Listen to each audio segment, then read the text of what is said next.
To our surprise, the Saudis have used some very forceful language. Al-Walid bin Talal gave an interview to Tucker Carlson just last week, where he says that we have no problem with Israel destroying Hamas. Trump is saying publicly what the Saudis wanted to keep private. I think that bin Salman has the power to stop Trump in his tracks. Bin Salman is more in a panic at having been outed than he is about Trump's actual plan. We've invited Nicki Minaj. She turned us down, unfortunately, so we had to settle for old school Mariah Carey. What Trump is trying is what Biden tried. I have no doubt that the Palestinians will be able to ruin all of Trump's plans just as they ruined Biden's plans. Where Elon Musk finds all this wasted money in the government and people are waiting to receive it, but instead he carries it to the Israelis. If its elections are producing a choice between a fascist and a genocider, we cannot keep choosing the lesser of two evils. The struggle for Gaza is not over. For over 15 months, Israel's Western backers told us that there was no genocide taking place. Now President Trump confirms that the Israelis have turned it into rubble. His plan, ludicrous as it sounds, to displace Gaza's population to surrounding countries and colonize it for America and presumably Israel, has been roundly rejected by Palestinian voices and regional governments, including, with some gusto, the Saudis. At the time of recording, the ceasefire is in flux, as Hamas points out Israel's lack of commitment, and Trump declares that there will be hell to pay if it does not commit to releasing the so-called hostages. So are we about to see Gaza and even maybe the region go up in flames once again? In these confusing times, we once again have political analyst Sami Hamdi back on the show. Now, can I stress, in order to support this channel, please subscribe on YouTube, Apple and Spotify. The more you engage with our content, the more we grow, Insha'Allah. As Ramadan comes up, I'm going to, Insha'Allah, discuss how we plan to expand the Thinking Muslim with your help and with your contributions. Now, also, for the past 16 months, we all know how difficult it has been for food and essential supplies to reach the beleaguered people of Gaza. This, Insha'Allah, is changing. So we have partnered up with a charity, Baitulmaal, because now more than ever, there is a need not only in Gaza, but also in Syria and in all the places that we talk routinely about in this program where our ummah is subject to abject poverty. We have chosen this charity because Baitulmaal is a non-profit with people on the ground who organize well thought out projects and serve the most needy. To donate to their critical aid campaign, please visit the link on our screen now and in the description. And please do remember, charity never reduces our risk and gives barakah to our wealth. Jazakallah khair. Sami Hamdi, assalamu alaikum wa rahmatullah, and welcome back to the Thinking Muslim. Wa alaikum wa rahmatullahi wa barakatuh. Jazakallah for having me, Jay. Well, Jazakallah khair for joining us once again. Sami, have the Muslim rulers gained a backbone? I mean, President Trump has announced that he wants to clean Gaza out of Palestinians and turn it into some great real estate project. A Middle Eastern Riviera. And to our surprise, the Saudis have used some very forceful language over the last few days. And on Saudi TV, we've seen show after show denunciating, I suppose, Israel, and even getting to the point where they regard the project of Trump to be an evil project. So something's changing, at least in tone. Have we seen a change for once from these compliant Muslim rulers? I don't think that there's been any material change. I think that when we look at the actions that are still in play at this moment in time, it's clear that the objection of the Saudis has nothing to do with Palestinians, but rather to do with the suggestion that Saudi might have to take in those Palestinians. What I mean is, when you look at Saudi media throughout the genocide that took place, there was a glaring absence of any sympathy for the Palestinians. Saudi media very aggressively suggested that it was the Palestinians' fault that this genocide was taking place because Palestinians are, quote, ungrateful. There were imams who were giving lessons in the mosques asserting that there was nothing necessarily wrong with the Israeli presence in Palestine and that rather the Palestinians should learn to accept that. We saw, for example, interviews with officials from the Palestinian factions who received a more tougher grilling from Saudi media, which one would expect to have been more sympathetic than they would have got from Piers Morgan or from some of these other channels elsewhere. We saw that on the day that Israel began their ground offensive in Gaza itself, and many had said that Saudi, please take a more principled tone with regards to what's happening in Gaza. The demand was not Saudi do something to stop it. The demand was Saudi, you are being a bit tone deaf. Riyadh season should not be going on while the Palestinians are being slaughtered. Shakira should not dance on the stage while the Palestinians are being slaughtered. We should not be inviting Jennifer Lopez to come and perform while the Palestinians are being slaughtered. We should not erect a model that looks like a Kaaba and have dancers dance around it while Palestinians are being slaughtered. When Saudi was requested during the genocide, please alter the tone, at least so that we can show some solidarity with the Palestinians. Turkiye al-Sheikh, the head of the General Entertainment Authority, Bin Salman's right-hand man in the Vision 2030 reforms, responded on Facebook and said that what we are doing in Saudi Arabia, we should not stop it just because of some political event, because no one else in the world does that. And 3 weeks later, when the Emir of Kuwait died, Turkiye al-Sheikh would cancel the events for 3 days in solidarity with Kuwait, implying that he recognized that he should change the tone, but believed that Palestine was not worth it. When you look at what's been coming out in the leaks from those officials who traveled with Blinken to Saudi Arabia, they have been stating, quite frankly, that the Saudis have been reassuring the Americans that we want to see Hamas wiped out. We don't mind what Israel is doing in terms of destroying Hamas. We saw Walid bin Talal, Prince Walid bin Talal, one of those that bin Salman put in the Ritz and squeezed him into submission and got him to give up a lot of money and the like. And Walid bin Talal gave an interview to Tucker Carlson just last week, where he says that we have no problem with Israel destroying Hamas. We want to see them destroyed. My point here is that it is clear that any shift in the Saudi tone that we're seeing today is not because of genocide, nor is it because of the prospect of genocide. So we can rule that out as the reason for the change in tone. I think the reason for the change in tone has more to do with the blunt nature with which Trump is talking about Palestine, and secondly, the suggestion by Trump that he wants the Saudis to bear the burden for the Palestinians who are kicked out of Gaza. By that, what I mean is this. There were reports in Politico that the Saudi Crown Prince Mohammed bin Salman, during the genocide, told the Americans, I'm not against normalization of ties. I want it. I want to normalize. But if I do it in these circumstances, quote, I will be assassinated by my people. When the genocide was unfolding, Jared Kushner came to Saudi Arabia and he gave a speech, a keynote speech, in the Davos in the Desert Forum, where he said that the Palestinians are trying to scupper normalization of ties between Saudi Arabia and Israel, and they will not succeed, and the events of October 7th will not succeed in doing this. When Jared Kushner went back, there was no statement made by Saudi Arabia rebuking Jared Kushner for suggesting that there would be normalization between Israel and Saudi and that they were close. And secondly, Jared Kushner went back to America and said that I felt safer in Saudi than I do on university campuses in the US. What he meant was, no one in Saudi told me why you're doing a genocide. No one said to me in Saudi what you're doing a genocide. The point here is, the first reason for the change in tone is Trump is saying publicly what the Saudis wanted to keep private. Netanyahu gave an interview to Fox News 2 days ago. Netanyahu said to the presenter asked him the question you said to me, are the Arabs taking a firm stance here and will this affect your plan?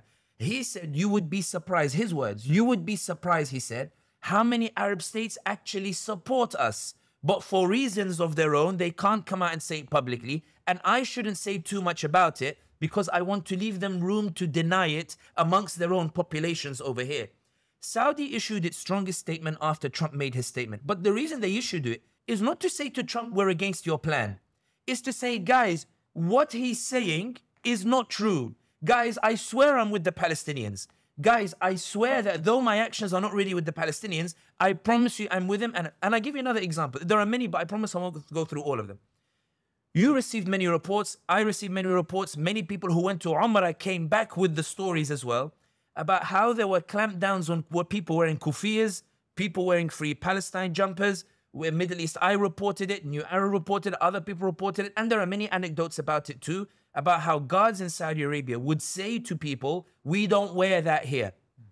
For the first time, Turki al-Faisal, the son of the late King Faisal, the legendary king of Saudi Arabia, Turki Faisal, former head of Saudi intelligence, gave an interview to CNN, to Christian Amanpour 3 days before this recording. What is he wearing? The kufiya. He's wearing the Palestinian kufiya to try to make a statement to say that we are firmly with the Palestinians and we will not accept it. Right. If genocide did not force a shift in tone when it was happening in the 15 months, and if anything, what was happening in Palestine didn't stop Sofia Vergara, Shakira, Jennifer Lopez, and these other concerts from taking place in Saudi Arabia, then it's clear that the change in tone has nothing to do with Palestine. So what's forced the change in tone? Yeah. I think it's the exposing of what the Saudis are saying privately to the Americans. And the second point is the fear that Trump is going to force the Saudis to take in the Palestinians, which would confirm their betrayal even amongst the loyalists who still remain today, who are insisting that Saudi Arabia is sort of, still with the Palestinians or the like. Bin Salman now fears that he might be steamrolled by Trump into taking in the Palestinians. And it may well be, and this is the point that I finish on with regards to this question, so I don't go on too long about it. It may well be that Trump's suggestion that we will own the land and we'll send in troops. Trump can't send in troops. We'll probably go into that later. Yeah. That's for different reasons. Yeah.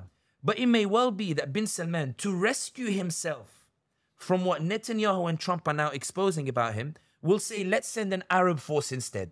Let the UAE, Saudi, Egypt, Bahrain, let these nations, let Qatar join us too. Qatar is also investing money in Jared Kushner's fund to try to keep the worst of him away from Qatar. Let's send an Arab force over there and we will help to rebuild Gaza. And you might be able to invest in these companies too. Bin Salman recently lifted the rules on foreign investment in Mecca and Medina. A company can't own a building, but it can now invest foreign companies in companies that own property in Mecca and Medina. He's already opened up the doors. Many people believe that this is more an opening for normalization or the like. What is worth noting is, if Bin Salman was serious about the statement, let's suppose for a second, the statement's been made and we've elaborated on some of the reasons. You can tell the seriousness of Bin Salman's statement in only one case, which is that if he accompanied the statement with a withdrawal of the $2 billion that he's given to Jared Kushner that is being invested in the Israeli economy. If Bin Salman announced that I'm withdrawing the $2 billion from affinity partners, then we know something serious is happening. If Bin Salman, alongside the statement, came out and said, I'm going to now shut my airspace once more to Israeli planes, then we know that there's action that's accompanying the words. We know something serious is about to take place. If Bin Salman was to say that normalization is now off the table because there's no way we can normalize if it's just going to lead to more annexation of territory, then we know it's serious. But the idea of normalization still remains on the table. Moreover, if you notice the Saudi media, they're attacking Netanyahu for extremism, Netanyahu specifically, and implying Trump might be extremist. But the focus on Netanyahu means that there's a limit in terms of the scope of which they are going to criticize Israel with regards to what's happening to Palestine. The point is, all of these angles, when you look at it, and all of these events that took place show you that I think the statements Bin Salman is making is directed less at Donald Trump, where they're saying, Trump, do what you want to Hamas, but we don't want to be the ones who bear the cost for it. And it has more to do directed at the Muslim ummah, who are hearing what Trump is saying, who, if you remember in the press conference, they said, Mr. President, isn't Saudi Arabia saying that they need a Palestinian state before they normalize? He said, no, they're not. And Netanyahu said this to Bloomberg last year as well. Saudi Arabia, 4 a.m. in the morning, they released a statement immediately after Trump to say, no, it is a requirement. Bin Salman is not telling Trump that I'm now suddenly against normalization. He's saying to Trump, please, man, please. Biden at least respected it about keeping it private. Although Biden did say in the interview 3-4 months before the election, if you remember, he did say that the Saudis are actually ready to normalize with Israel in the middle of a genocide. He said they've given us assurances that they are willing to do so.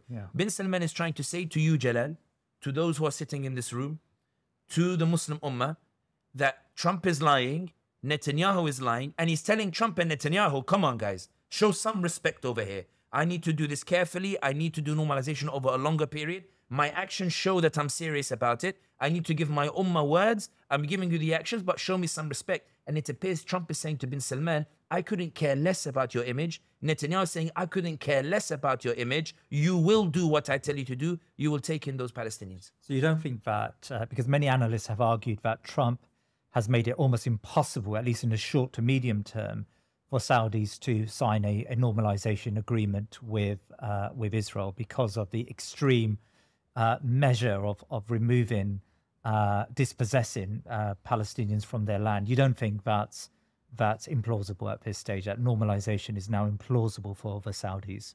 At the time that we're recording, King Abdullah of Jordan is in Washington right now. Yeah. If we assume that this is the position that you've suggested over here, King Abdullah's statement in Washington would have been, we categorically rule it out. Mr. President, there's no way this is going to happen, and no one in the Arab states is going to accept this. Instead, we heard the press conference just before we started. Yeah. He said, Mr. President, for this plan to work, we need to make it work in a way where it benefits everybody's interest in the region. Right. And we need to consult with Sisi in Egypt, and Mohammed bin Salman is inviting us in Riyadh to discuss it.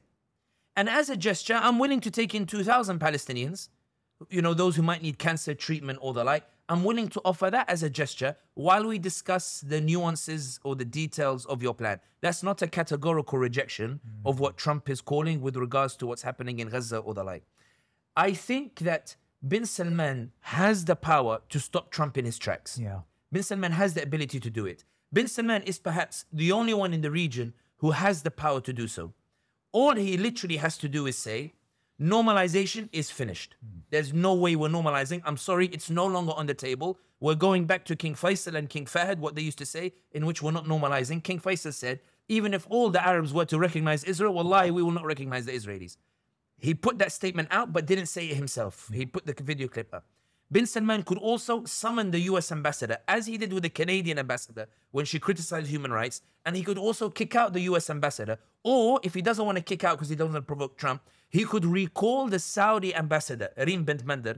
He could recall the Saudi ambassador for Washington for consultation in a clear diplomatic gesture to say, I'm sorry, but I'm going to have to start, rolling back on some of the ties. So none of that is happening.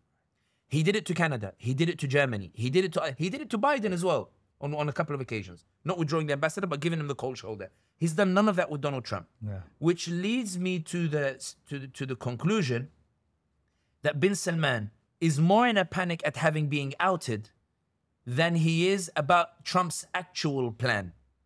And the final point is this. The media in Saudi Arabia does not speak outside of the government line. Yeah. For Walid bin Talal to make the statement that he made, where he says we want to see the destruction of Hamas, and to see the Saudis criticize Netanyahu for extremism, but bin Salman not showing any action to match the words, I think gives Trump reason to believe, and I think this is why Trump is insisting on it. It's why Trump keeps saying, you guys think my plan is mad, but they will follow it. They will find a way to accommodate it. So I don't think the Saudi position has changed. I think that bin Salman needs to show some action first before we can see a genuine change in stance. But to give an analogy, Biden was committing genocide, but saying he was working tirelessly for a ceasefire. Yeah. If we took Biden at his words, Biden was deeply sympathetic to the Palestinians. But it's clear he's genocide Joe and he committed the genocide. And that's the thing. Judge by the action, don't judge by the words. And just on this particular point, Allah subhanahu wa ta'ala says, وَلَا تُطِعْ مَنْ أَغْفَلْنَا قَلْبَهُ عَنْ ذِكْرِنَا وَاتَّبَعَ هَوَاهُ فَكَانَ أَمْرُهُ فُرُطًا. The idea being is, somebody who is fighting Islam at home, beware of the words that they say when they are talking about defending Islam abroad. Mohammed bin Salman is cracking down on scholars. You had Abdullah al-Uda, son of Salman al-Uda, on your channel as well. Imams being imprisoned and being banned from giving lessons and durus. Restrictions being imposed on the manifestation of Islamic identity and things like that. The revising of the Saudi identity that you spoke with Abdullah al-Uda. Yeah. Somebody who is trying to prevent the remembrance of Allah at home, it's hard to imagine he will remember Allah in Palestine and take a position there as well. So I think we should be careful in terms of how we move with that. So we know that these rulers do not fear Allah subhanahu wa ta'ala, but from what you say, they do genuinely fear their people. I mean, how accurate is that? Because of course, and it's a question I asked Abdullah al-Auda, these authoritarians have consolidated their position. They've centralized power. They're at a stage where there are very few levers of opposition in their countries. I mean, how realistic is it that MBS would be ousted by people who are angered by Palestine or about Palestine? I think it's less about whether we can identify where the threat is, and more that bin Salman's actions demonstrate he believes there is a threat somewhere. And I explain what I mean. When the UAE normalized ties with the Israelis, Sudais went into the Haram on the following week and gave a khutbah specifically about deals that the Prophet Muhammad ﷺ made with the Jews of Medina. The point he was making was, there's nothing wrong with normalization of ties with the Israel. It was testing the water.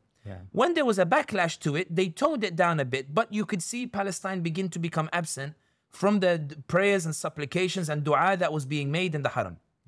When October 7th happened, immediately there was a return of Palestine in the supplication in the Haram. The point was, Mohammed bin Salman realized this was an event that the Arabs were suddenly being galvanized about, that they were seeing that the Palestinians now were pushing back against normalization of ties. This was their view of it. So bin Salman was worried it might lead to a spotlight on his actions. So he allowed the Imams to go back to making dua for Palestine, but not dua against the Zionists.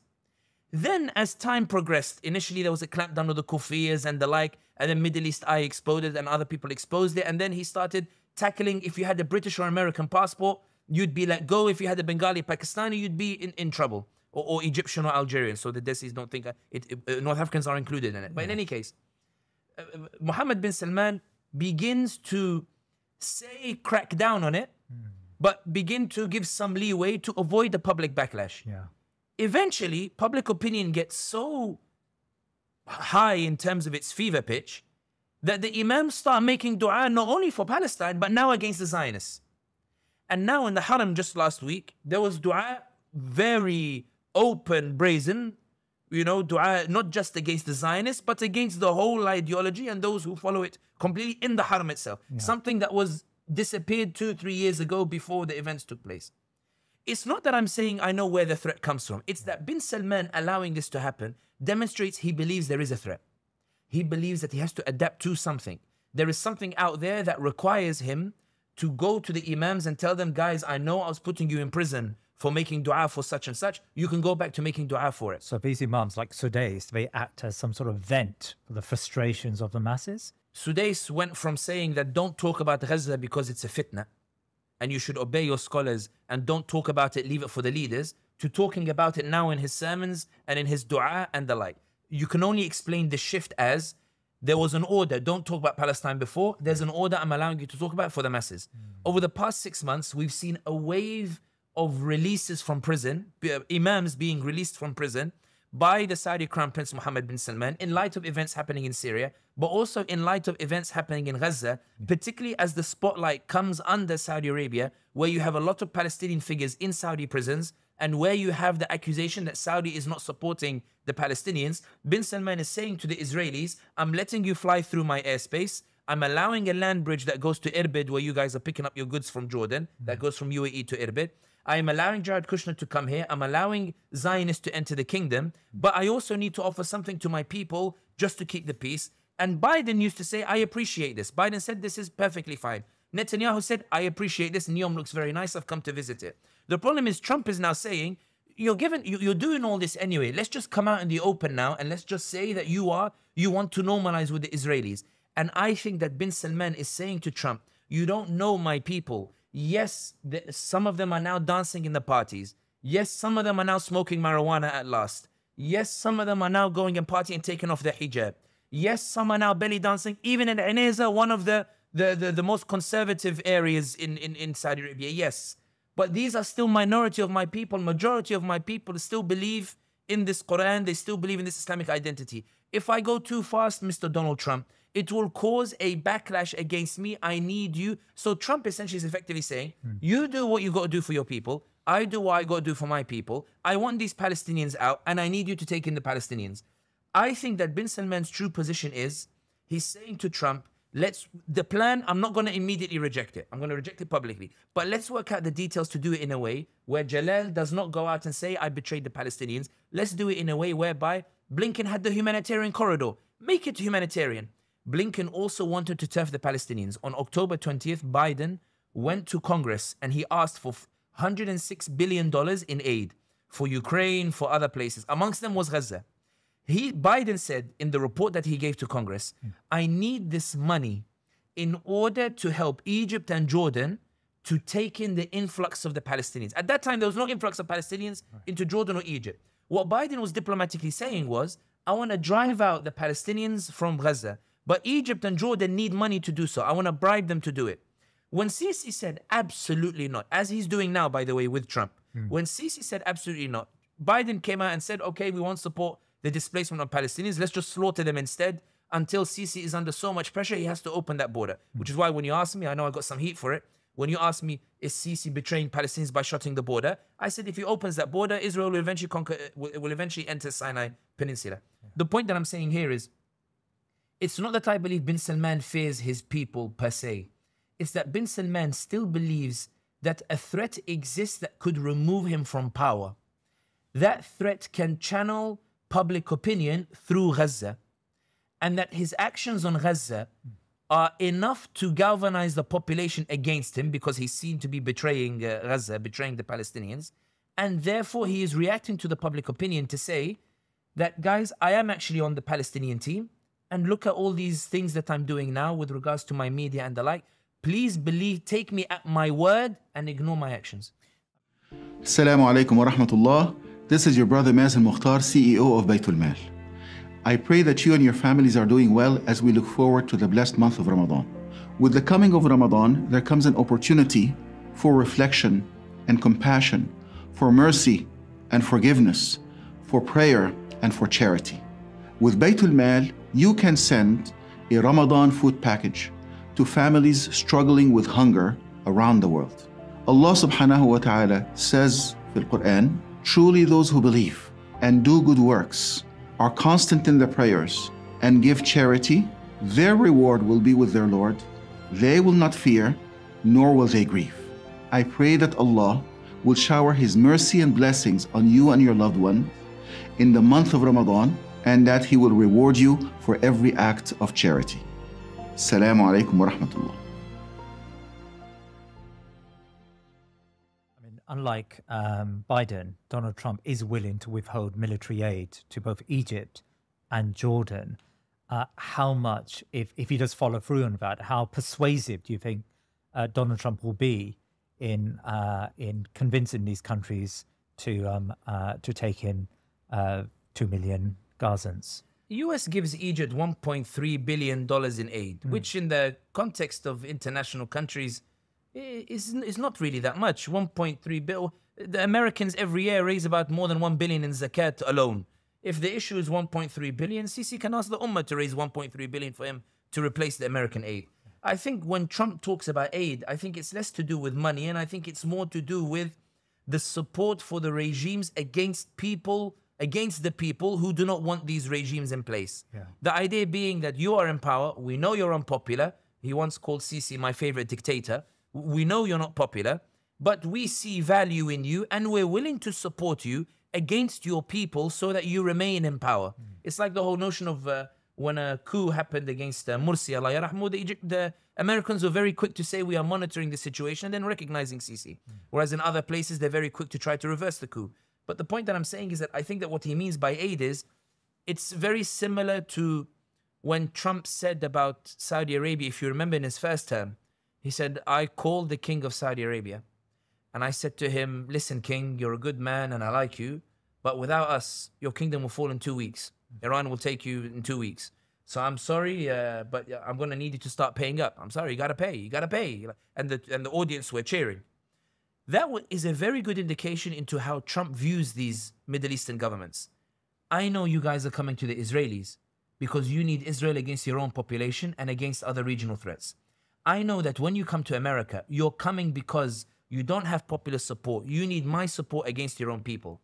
I know you don't have a leg to stand on in order to resist me, and therefore you need my aid. This is what I think Trump meant when it came to the idea of aid. That if you don't do what I want you to do, I'm more than happy to see you and throw you to your people and see what they do to you instead, and then find somebody else to replace you instead, which I think why Sisi is now allowing protests to be pro-Palestinian protests near the border to sort of suggest, no, my people are actually with me. America, you have it the wrong way. My people actually love me and they support me. So I think that although Trump is threatening that he's going to cut aid, Trump threatened tariffs on Canada and then found an agreement to reverse it.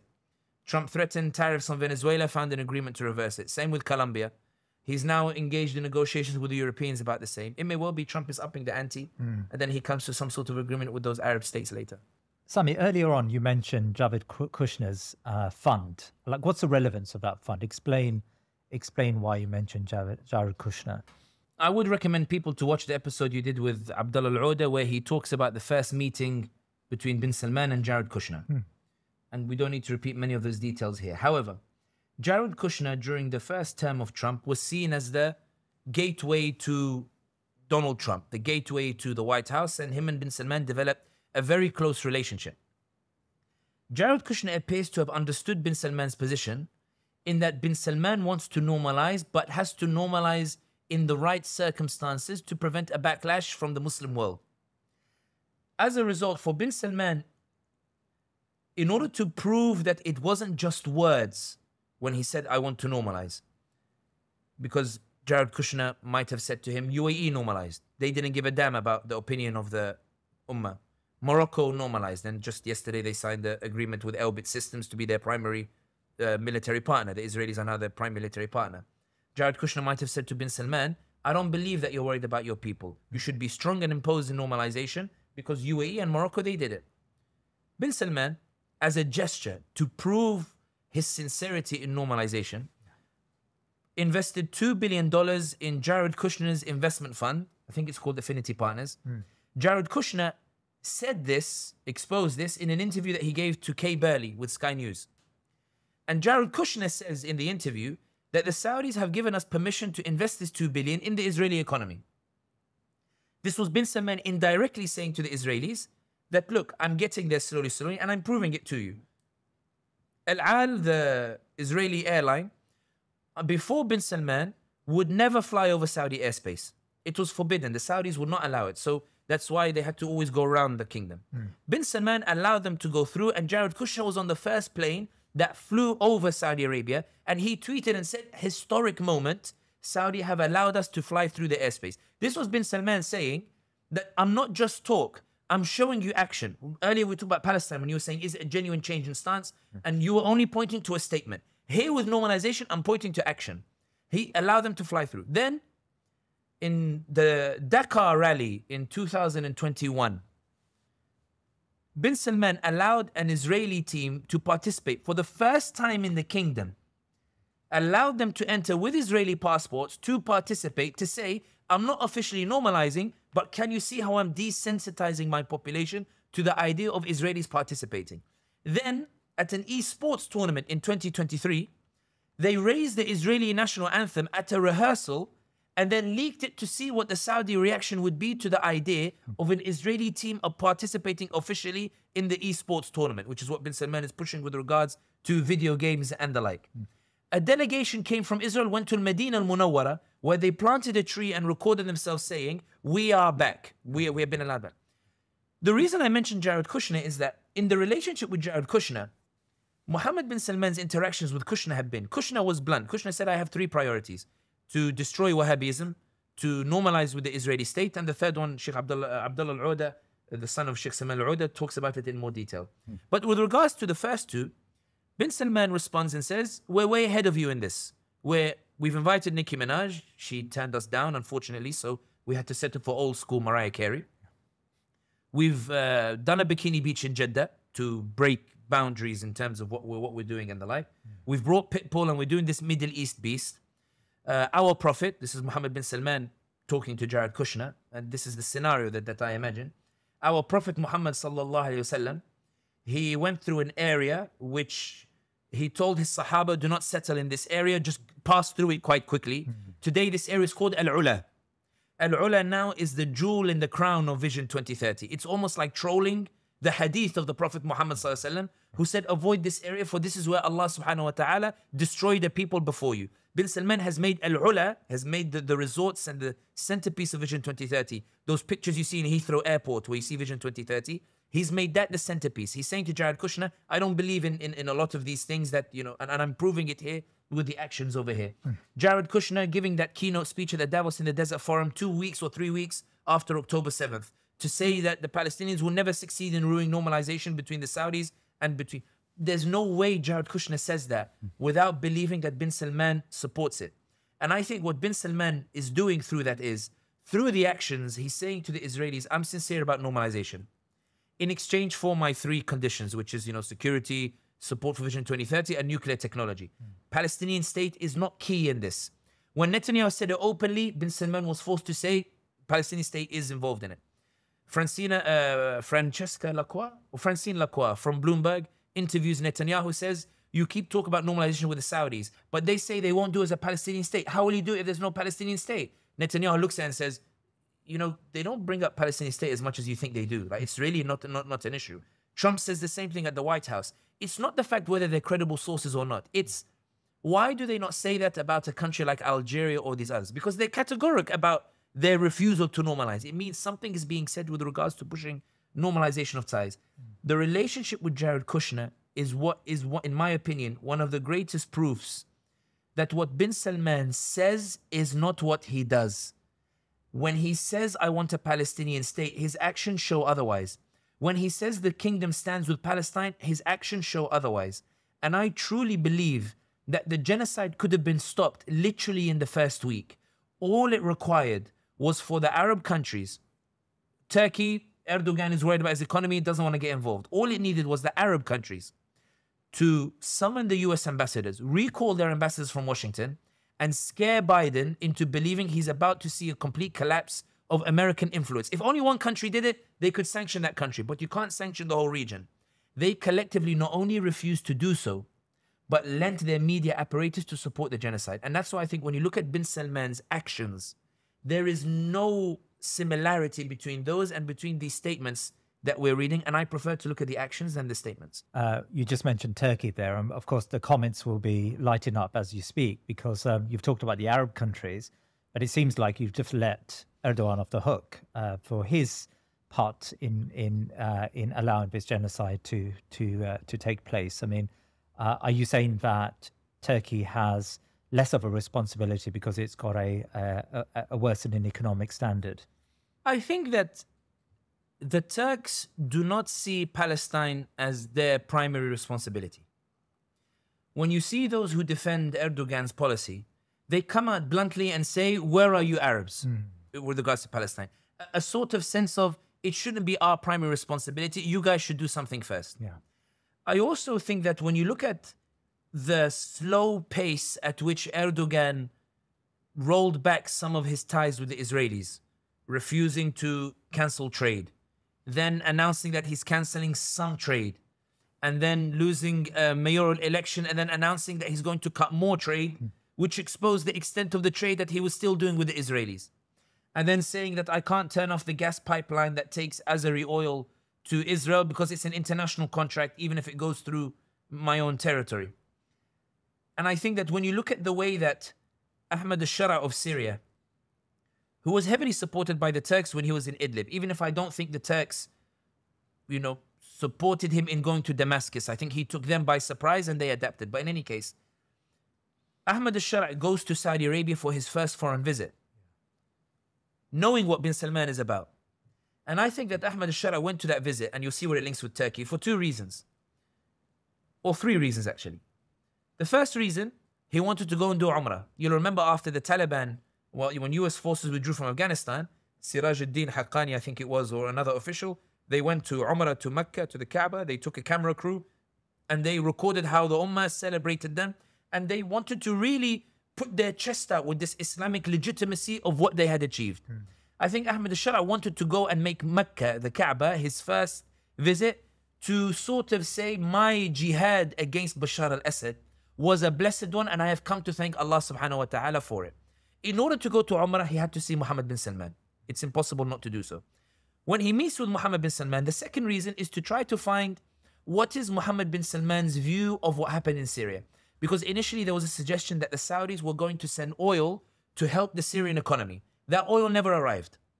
It's been 3 months or however many months it is. It never arrived. I think he went to see where does bin Salman lean, because Morsi's greatest threat didn't come from the US, it came from Saudi UAE.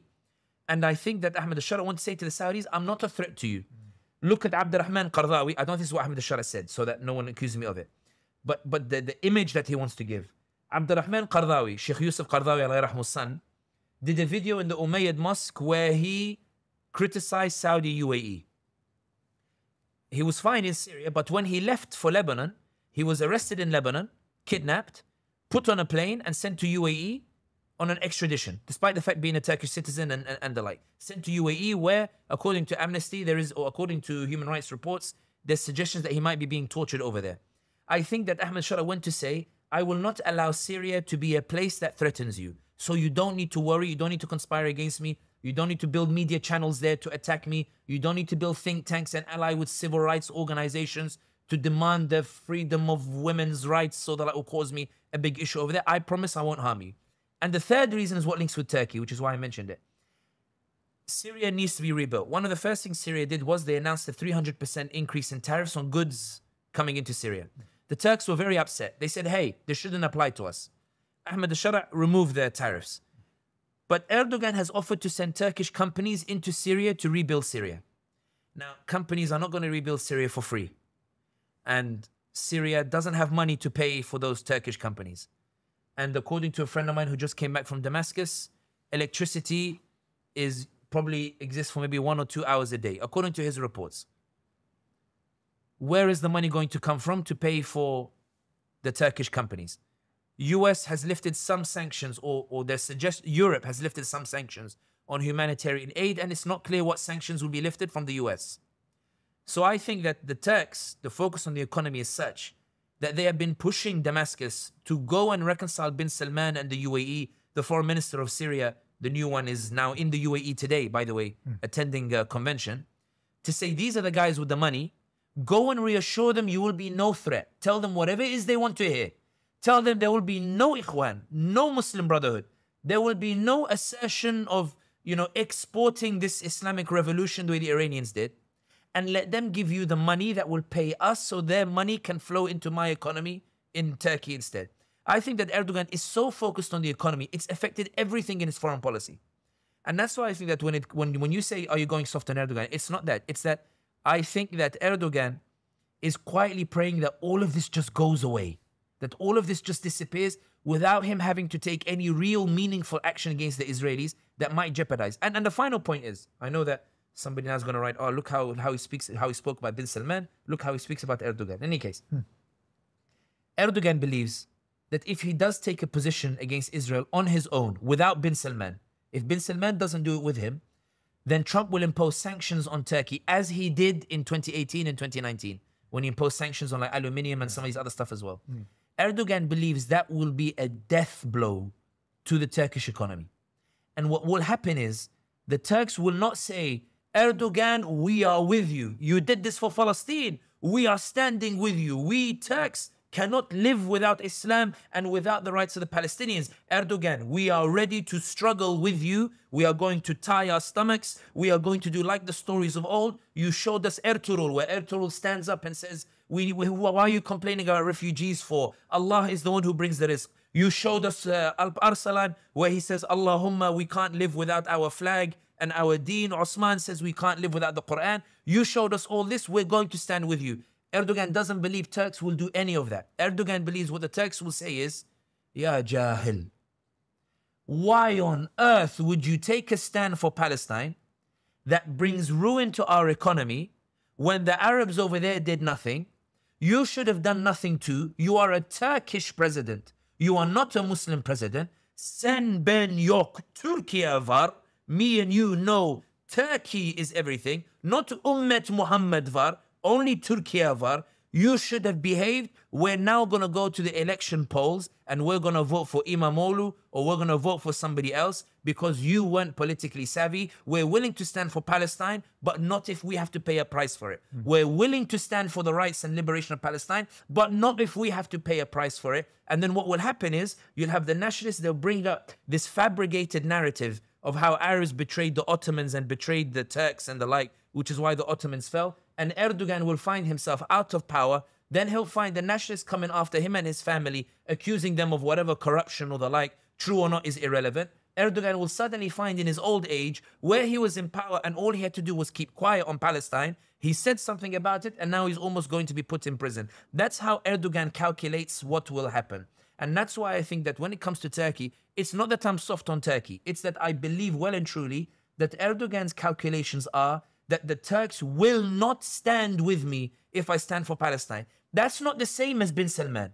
If bin Salman tomorrow was to kick out the US ambassador, withdraw the Saudi ambassador from the US, what do you think the reaction of the Saudis will be? It will be, هذا السعودي فوق. It will be, what a mighty crown prince. Allahu Akbar. He's taking a position for Palestine and we are with you, ya Muhammad bin Salman.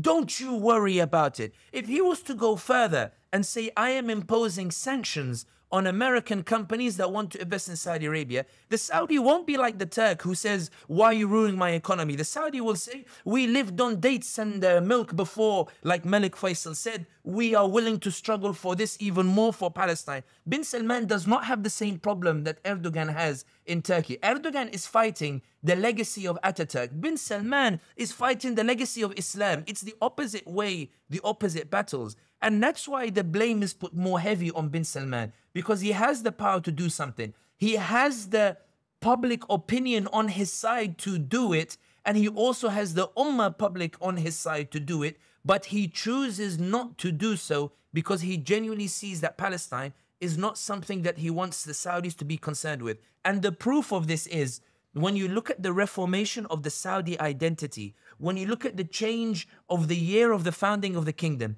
from 1744, the year that Muhammad bin Abdul Wahhab and Muhammad al Saud signed the pact, they shake hands, they say, will we fight together for Sharia? Will we fight together for Islam? They agree, and the story goes, Allah gave them dominion afterwards. That's the story they tell.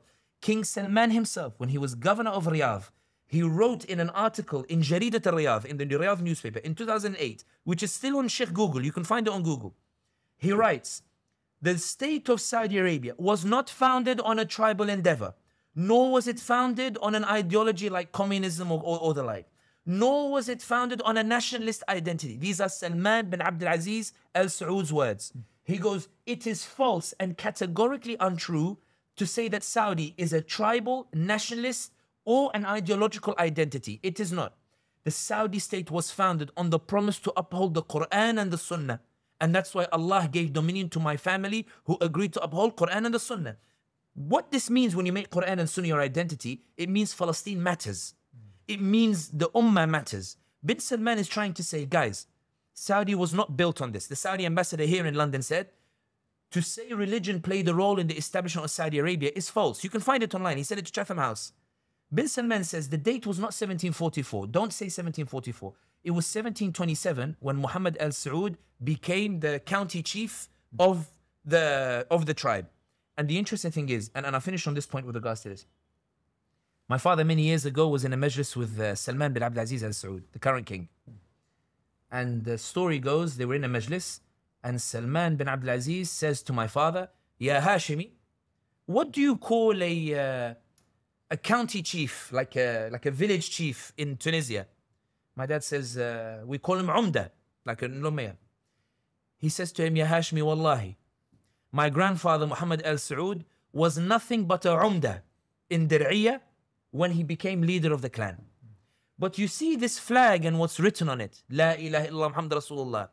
Because he raised this flag, Allah elevated him from a Umda and made him the leader of a state. This is Salman bin Abdul Aziz al Saud. Bin Salman is changing that identity. And that's why when people compare Bin Salman and Erdogan, I think the political considerations are different. It's not that I believe what Erdogan is doing is right. I believe what he's doing is wrong. But the reasons why he's doing it wrong are different from the reasons why Bin Salman is doing it wrong. Erdogan, I think, envisages this idea of Muslim power, but believes himself somehow restricted. Then it's like the adage I like to say about Erdogan. Erdogan is a Muslim in good times and the Turk in bad times. When it's good times, he's Muslim. He spreads it. When it's bad times economically, it's Turkiye sen ben yok, Turkiye var. With Bin Salman, in good times, he is trying to constrain Islam, and in bad times, he allows the imams to make very religious dua. He goes back to Islam in the bad times. And that's why I think the comparison between the two, I think, is valid And I think the dynamics are different for both of them. Let's go back to Donald Trump's announcement to occupy, in effect, or colonize Gaza. I've got a few questions on that. Firstly, how serious do you think he is in this plan? Because there is an analysis out there that, like I think you may have intimated before, like with Canada and Mexico and with the European Union, he starts his negotiation, the arts of the deal, by these maximalist positions, and then he negotiates them down a little bit and comes to a compromise. But by doing that, he forces everyone to think, to go on high alert. So how much do you think Donald Trump is serious about this plan to occupy Gaza? I think this is easier if you look at the timeline of events. Netanyahu flew to Washington last week for a reason. The reason he flew to Washington was because there was significant concerns in Tel Aviv over what Trump was doing with regards to Gaza. The belief in Israel was that if Trump comes to power, he will be even more supportive than Biden was. Instead, the first thing Trump does is force Netanyahu into a ceasefire. And Trump forced Netanyahu into a ceasefire for two reasons. And these are the reasons that Netanyahu ended up going to Washington to speak with Trump and have a showdown, to tell him, Trump, I need to know what on earth you're doing, because I don't think you understand what's going on in Gaza, and I need to explain it to you because your actions have deeply upset me. You'll remember in the build-up to the elections, Donald Trump said that the Hamas have to release the hostages before I get to the White House or all hell will break loose. You remember that statement? Yeah. You all remember the statement. Trump, I think, meant it when he said it. And then his aides delivered the message. But then Trump soon realized there's a problem. He went to the Palestinians and said to them, I'm going to give you hell. And the Palestinians went, well, what'd you call this? What'd you call what Biden's done? There's no way you can do anything to us that is worse than what Biden's to us. There's literally nothing here. It's a demolition site. Biden literally blew the legs of Seerah and left her body hanging and was not moved by the image. Biden literally kept sending bullets even after he knew that 300 of them were shot at Hind Rajab and she died surrounded by her family members, the corpses of her family members, while she pleaded and said, my family are dead, I don't know what to do. When the ambulance came in to rescue her, the Israelis shot the ambulance and then proceeded to leave her to die. The Palestinians said, what could be worse than what happened to Hind Rajab? Dr. Nick Maynard, I was with him the other day. He said that when he was in Gaza, one of the children came in and she needed her leg straightened because of one of the bombs, the impact of it. We had to do 3-hour surgery without anesthesia, he said, and without painkillers. He said, I will never forget it from my memory. The Palestinians said, what could you do that's worse than that? You bombed literally every single hospital in Gaza. You told us Mawasi was a safe space and Biden still bombed the Mawasi. Biden said that we need a humanitarian corridor. He used it just as an excuse to move us out of northern Gaza, and the Israelis tried to occupy northern Gaza. If it was not for the whack-a-mole project where the Israeli soldiers were being ambushed and killed, they would have been able to take northern Gaza, but they didn't. Tell us, Trump, you say you're going to bring us hell. We swear to you, Trump, there is nothing you can do to us that Biden has not already done. So we're not scared about your hell. We're not going to release the hostages. Trump realized he had a problem because now the Israelis are saying to Trump, you see, we told you, these guys don't want peace. They don't want to release the hostages. Here's the difference between Biden and Trump. Biden ideologically would have said, these wretched people need to be eradicated. Trump, the businessman, said, but I told the whole world that the hostages are going to be released before I get into power. And they went, okay. So if they won't sign this, they sign the ceasefire agreement, I'm going to need you to sign it. Netanyahu went, what do you mean? What do you mean I need to sign it? Netanyahu says, I'm not going to sign it. Trump says, I'm not asking you. I'm telling you, you need to sign the ceasefire agreement. So Trump sends Witkoff to Doha. And Witkoff says to Doha, Donald Trump is guaranteeing a ceasefire. I just need you to go to Hamas and tell them that he's ready to force the Israelis. Doha tell Hamas. Hamas says, you know what? We think Trump might be serious. We agree to the deal. As it is, we're not going to add to it whatsoever. Witkoff calls, this is reported by the way, I'm not making this scenario. This is all public record. Witkoff calls Netanyahu on the Friday. He's in Doha. And he says to Netanyahu, I'm coming tomorrow. I need you in the office and you're going to sign the ceasefire deal. Netanyahu is like, hang on a second. Why am I the first loser of a Trump presidency? What on earth is going on here? He says to Witkoff, tomorrow is the Sabbath. Now, Witkoff is a Jew. Witkoff is Jewish. Witkoff is Jewish. He knows the importance of Sabbath. According to the media reports, Witkoff says in a very vulgar fashion, I couldn't give a damn if Sabbath is on the Saturday. I'm going to be in the office. You make sure you're there. Netanyahu realizes Trump is serious. Biden wasn't. Biden would say, I'm working for a ceasefire, but told Netanyahu, don't worry, you can do what you want. Netanyahu realizes Trump is serious. Netanyahu turns up in the office, and according to an Israeli journalist, the scenario he gave was Trump effectively, Witkoff effectively, grabbed Netanyahu's arm, bent it at the back, bent Netanyahu over, and forced him to sign on the ceasefire agreement. Not only that, when Netanyahu thinks, okay, maybe this might just be a ploy, this ceasefire, I don't actually need to implement it, he suddenly finds that Witkoff announces that he's going to Gaza.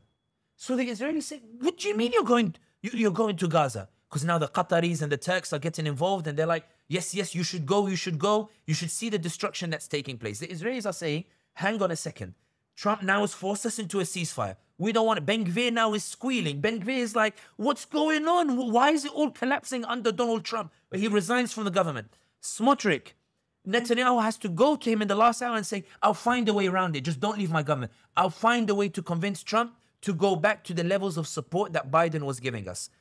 Netanyahu believes that Trump is just doing it for show. But then he finds out that Trump wants him to withdraw from the Netzarim corridor. That suddenly Trump is not only imposing a ceasefire, Trump is telling him, I want the Palestinians to be allowed to return north to Gaza. You remember when the Palestinian families were going north, you remember there were photos and reports that came out that said that the tanks were not allowing the Palestinians to pass the Netzarim corridor. They were not allowing them to go through. And there were reports they were saying, some people were saying it a bit too gleefully for my liking, saying, you see, this ceasefire is a joke and it's not going to happen because look, he's not allowing the Palestinians to go home. I admit when I saw it, I thought, yeah, maybe this ceasefire might be just for show. Within 2 days, Witkoff has gone back to the region and he's told Netanyahu, I don't think you understand, Bibi. We want this ceasefire. Move your tanks and let the Palestinians go home. Did you not see the picture of the Palestinians as they went home under the view of the Israeli tanks who could do nothing?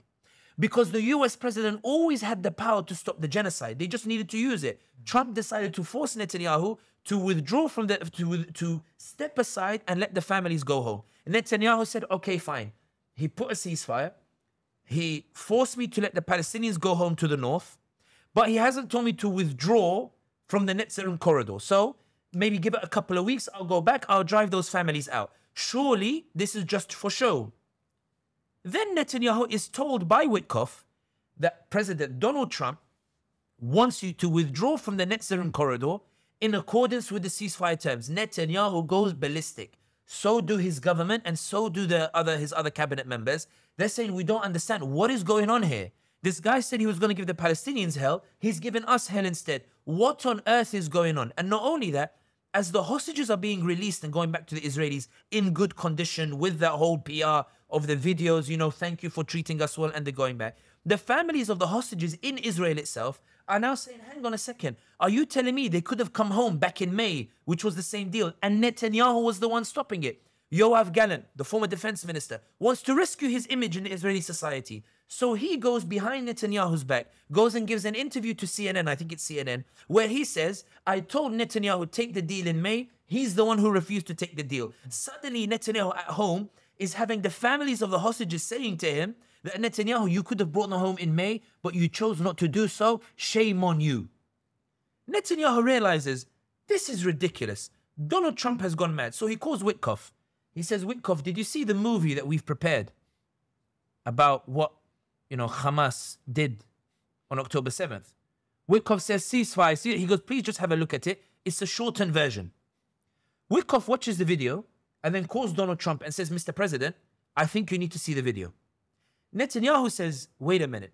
If Witkoff is surprised by the video, let me get on a plane and let me go see Trump face to face. I think I can fix this relationship if I go and see Trump face to face.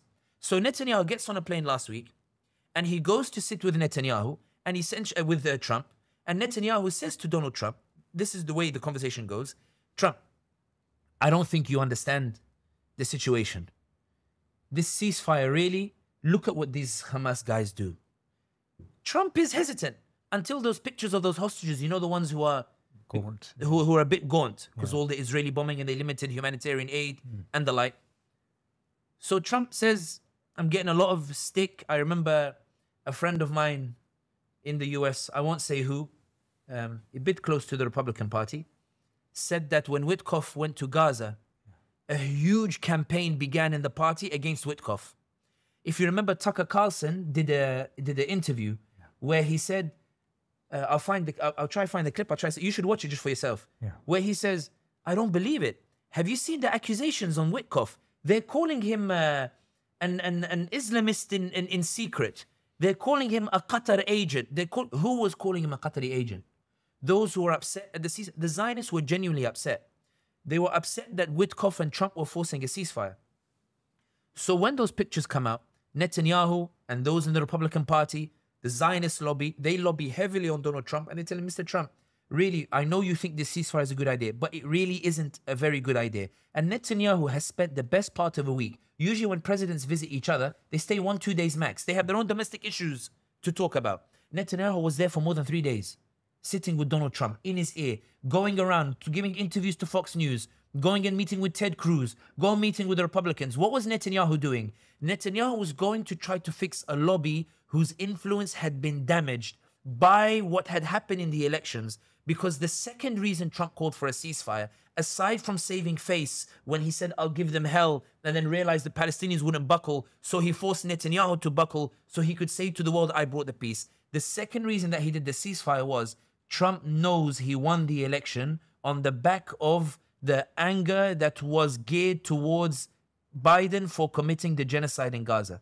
When Trump gave his winning speech and he said, I thank the Muslim Americans, the Arab Americans, the African Americans, the Hispanics, we have the widest coalitions. When he goes to Michigan 2 or 3 times, when he goes and meets with the Muslim community, the Republicans knew that what swung the election, even if many Muslims don't want to admit it, the Republicans and Democrats acknowledge now, and Republicans knew it, what swung the election in those swing states was the vote, was the Gaza vote, was the vote that punished Biden.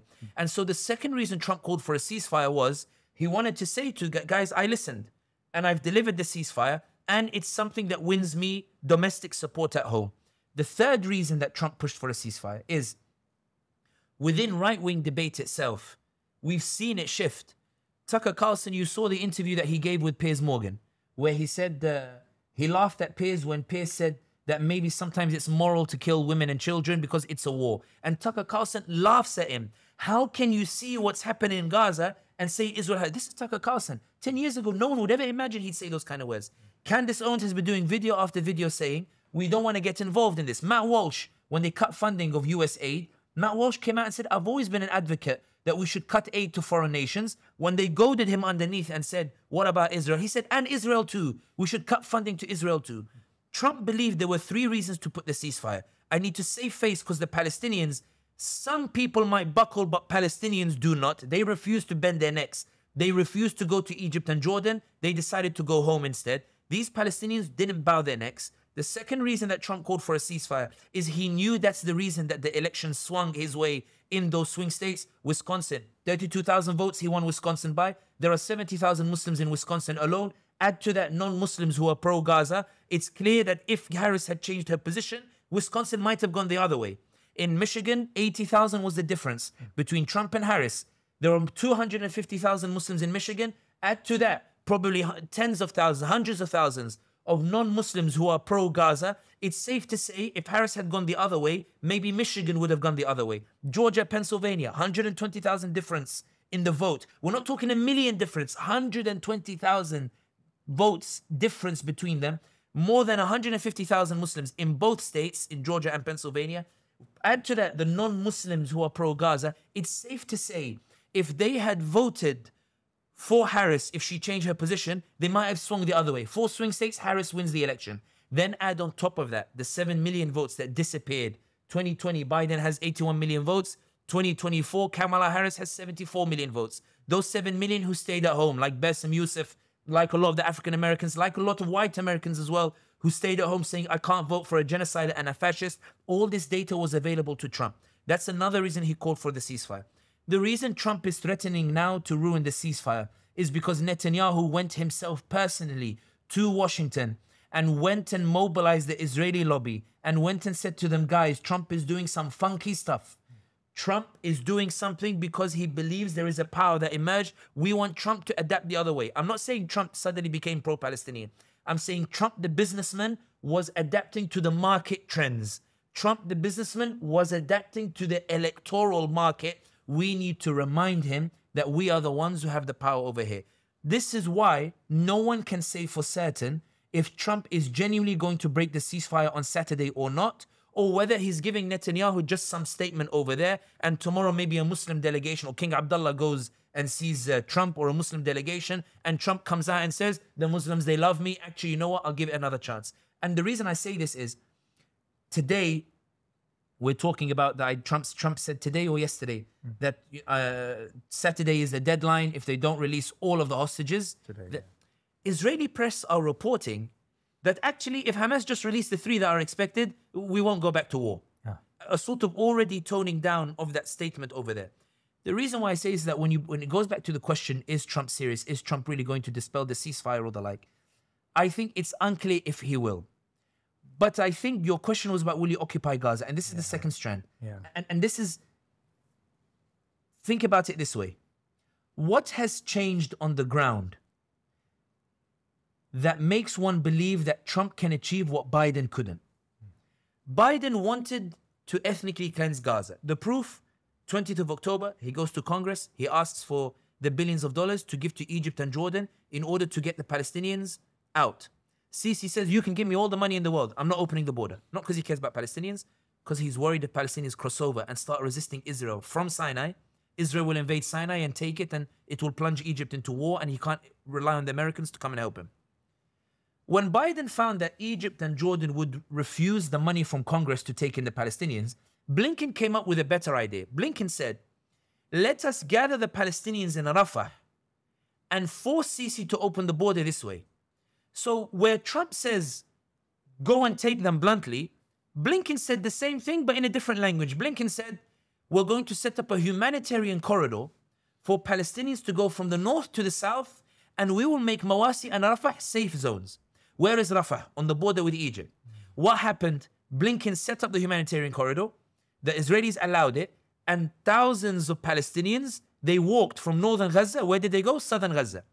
What do you call this other than ethnic cleansing and displacement? What did the Israelis do once the Palestinians moved from the north to the south? They went in and they tried to occupy. Biden then sent a humanitarian pair, so-called humanitarian pair, which was supposed to be a launch pad for American soldiers to help the Israelis secure the middle of Gaza, to ensure that in the event there was a flare-up in northern Gaza, Israel would be quick to adapt. Biden did what Trump is saying he's going to do. Trump says, I'm going to send in US troops to help the Israelis to occupy.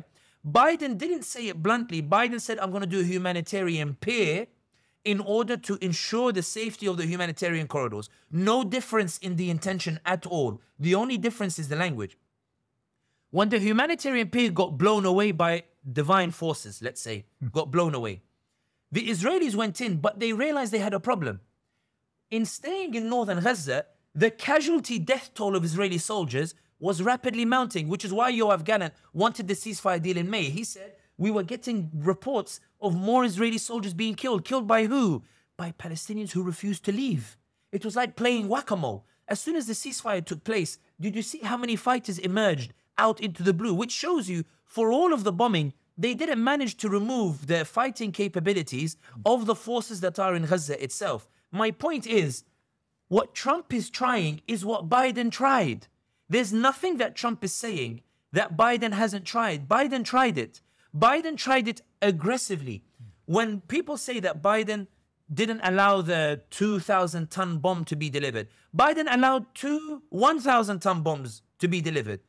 Biden said, I won't give you it in one go, I'll give you in 2. Trump is simply saying, I'm going to give you what Biden gave, but I'll give it to you in a different package. The point that I'm saying here is, your question was, is Trump serious about occupying? if Trump allows the Israelis to enter Gaza again, there is nothing to suggest that he will get a different outcome from what Biden got, which is 15 months of bombing of Gaza with no gains for the Israelis, more Israelis dying, no land being annexed, and US soldiers not having the power to even help them. He sent battleships. Biden sent battleships to help the Israelis. He sent Marines to help the Israelis. When Trump says, I'm going to send in US troops, it's clear that it's not different from Biden's policy. What is going to be done differently? Nothing. But Trump has a different problem from Biden, which makes it even harder for Trump. When Biden did it, because Trump was the other candidate, many Democrats were willing to say that Biden is working tirelessly for a ceasefire, even as Biden was sending US troops to help. They were willing to turn a blind eye to it. Republicans are not willing to turn a blind eye to US troops in Gaza. Lindsey Graham, who said that what's happening in Gaza is a religious war between Israel and Palestine. Lindsey Graham was asked, what do you think about Donald Trump's proposal of sending US troops? He said that's a really bad idea. To send US troops to another war, really bad idea. What is making Lindsey Graham, one of the most ardent supporters of the Israelis, say it's a bad idea to send US troops? It's a fear of who? A fear of the US population. What is he indicating? US population will not tolerate American casualties in Gaza. Candace Owens does a show and she says, Mr. President, I support you when you go back to two genders, male and female. I support you in most of what you do. But Mr. President, I don't support US soldiers going abroad. Matt Walsh, Mr. President, why are we going to send US soldiers to go abroad? Marco Rubio had to come out and tone down Trump's statement and say, no, we're not going to go and occupy. We're not going to go and fight. We're not going.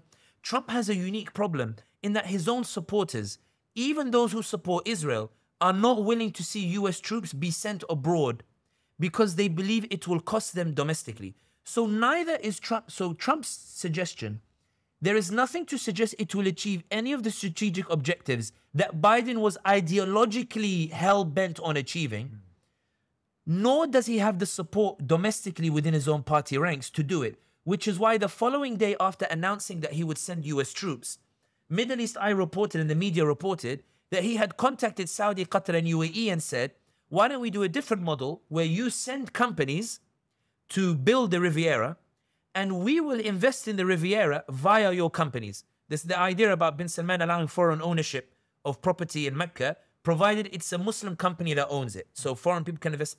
Why don't you guys be the vehicles and we'll invest in it?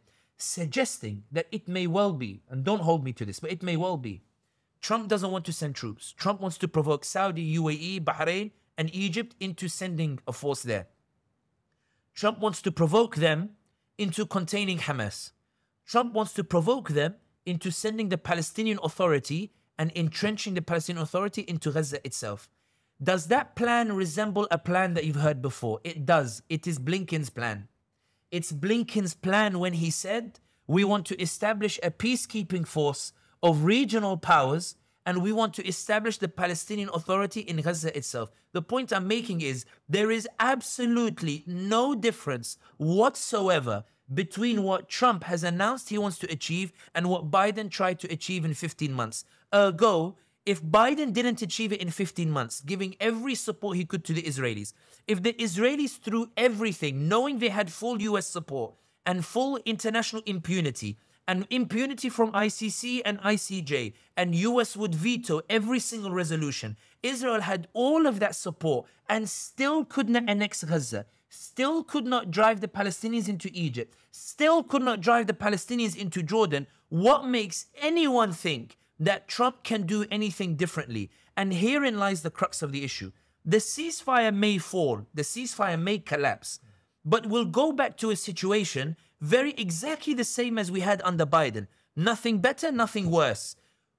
What happened when Biden had it? The Palestinians survived insofar as they were able to go back to their home. Thousands died, yes, they didn't survive. Those Palestinians didn't survive. But my point is Israel didn't win, and neither did Biden. And there's nothing to suggest that Trump will win. And it may well be that when Trump realizes, hang on a second, I can't send US troops. Hang on a second. The war is continuing. Sisi is not taking in refugees, neither is Jordan. Hang on a second. UAE and Saudi and Bahrain are not willing to send a peacekeeping force. It's hard to imagine Trump continuing the genocide, given that he's not going to win anything from it domestically, given the change in public opinion that is taking place amongst the right-wing media itself. And I think that's why you see the hysteria within Israel itself with regards to Netanyahu, and why Netanyahu had to go and see Trump. I think there was a series of buckles with regards to Netanyahu in his relationship with Trump. Netanyahu has gone to try to resolve it, but it's unclear whether Trump will allow the ceasefire to collapse. And even if it does, it's not clear if he'll give the support that Biden did. And even if he does, it is no suggestion whatsoever that he'll succeed where Biden failed. I mean, when I watched that press conference, the initial press conference with Netanyahu and President Trump, it seemed very clear to me that even Netanyahu was taken by surprise by that decision to clean out Gaza, and you know, since then, Donald Trump has just doubled down on that decision. You know, he was on Fox News, as you said, yesterday, and today he was on another TV channel where he very clearly stated that you know, we are planning to take over Gaza. He's no longer calling for American troops, but we're planning to colonize Gaza, and we're going to give them some piece of land somewhere else, and they will be happy, according to Trump. So there seems to be a policy from Donald Trump that is separate to that of Netanyahu's lobbying, because even Netanyahu said in that press conference, this is not what we were asking for. We were calling for a Gaza free of Hamas, but this seems like out of the box thinking, and maybe we can go along with it. So, you know, Netanyahu certainly wasn't lobbying for that extremity of a plan that seems to have come out from Donald Trump's mouth.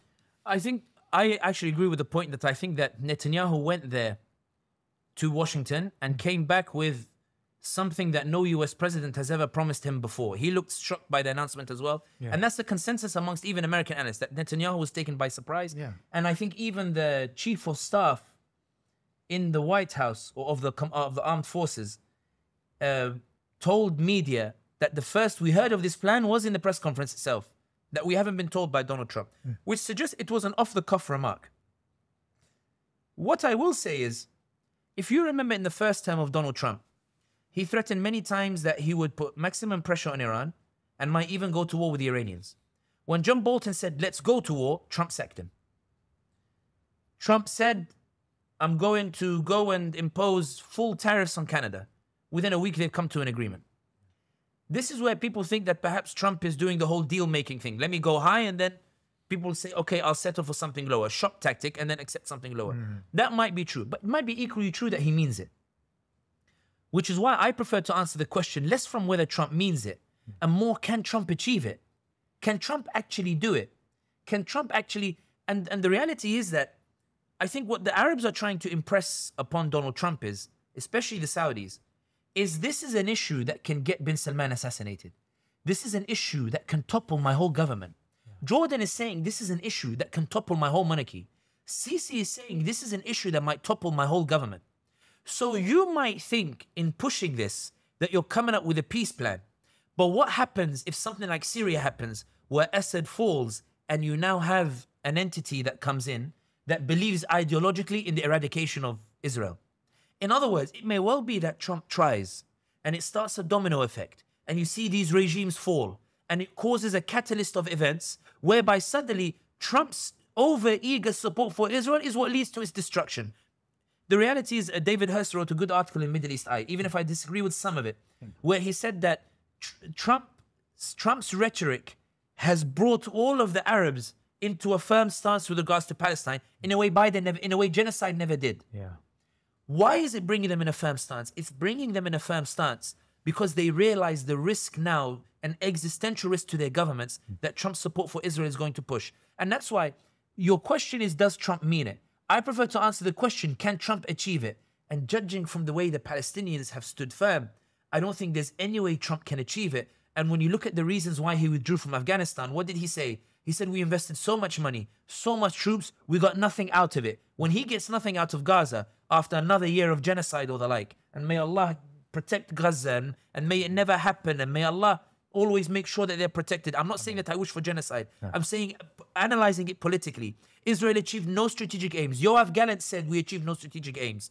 Biden achieved no strategic aims. Blinken threw the kitchen sink to try to make genocide look humanitarian, and still the Palestinians went back to the lands that Blinken was hoping that Israel would annex. All of that, they didn't achieve anything. There's nothing to suggest that Trump will be able to achieve it. And even if some of us perhaps are very worried about what's coming next, I have no doubt that the Palestinians will be able to ruin all of Trump's plans just as they ruined Biden's plans.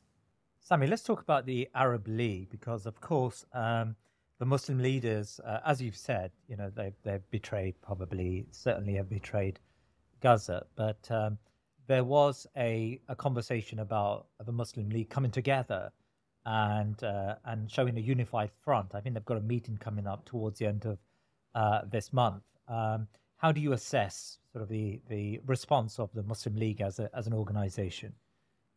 I think that the one who wants this meeting urgently is Sisi of Egypt.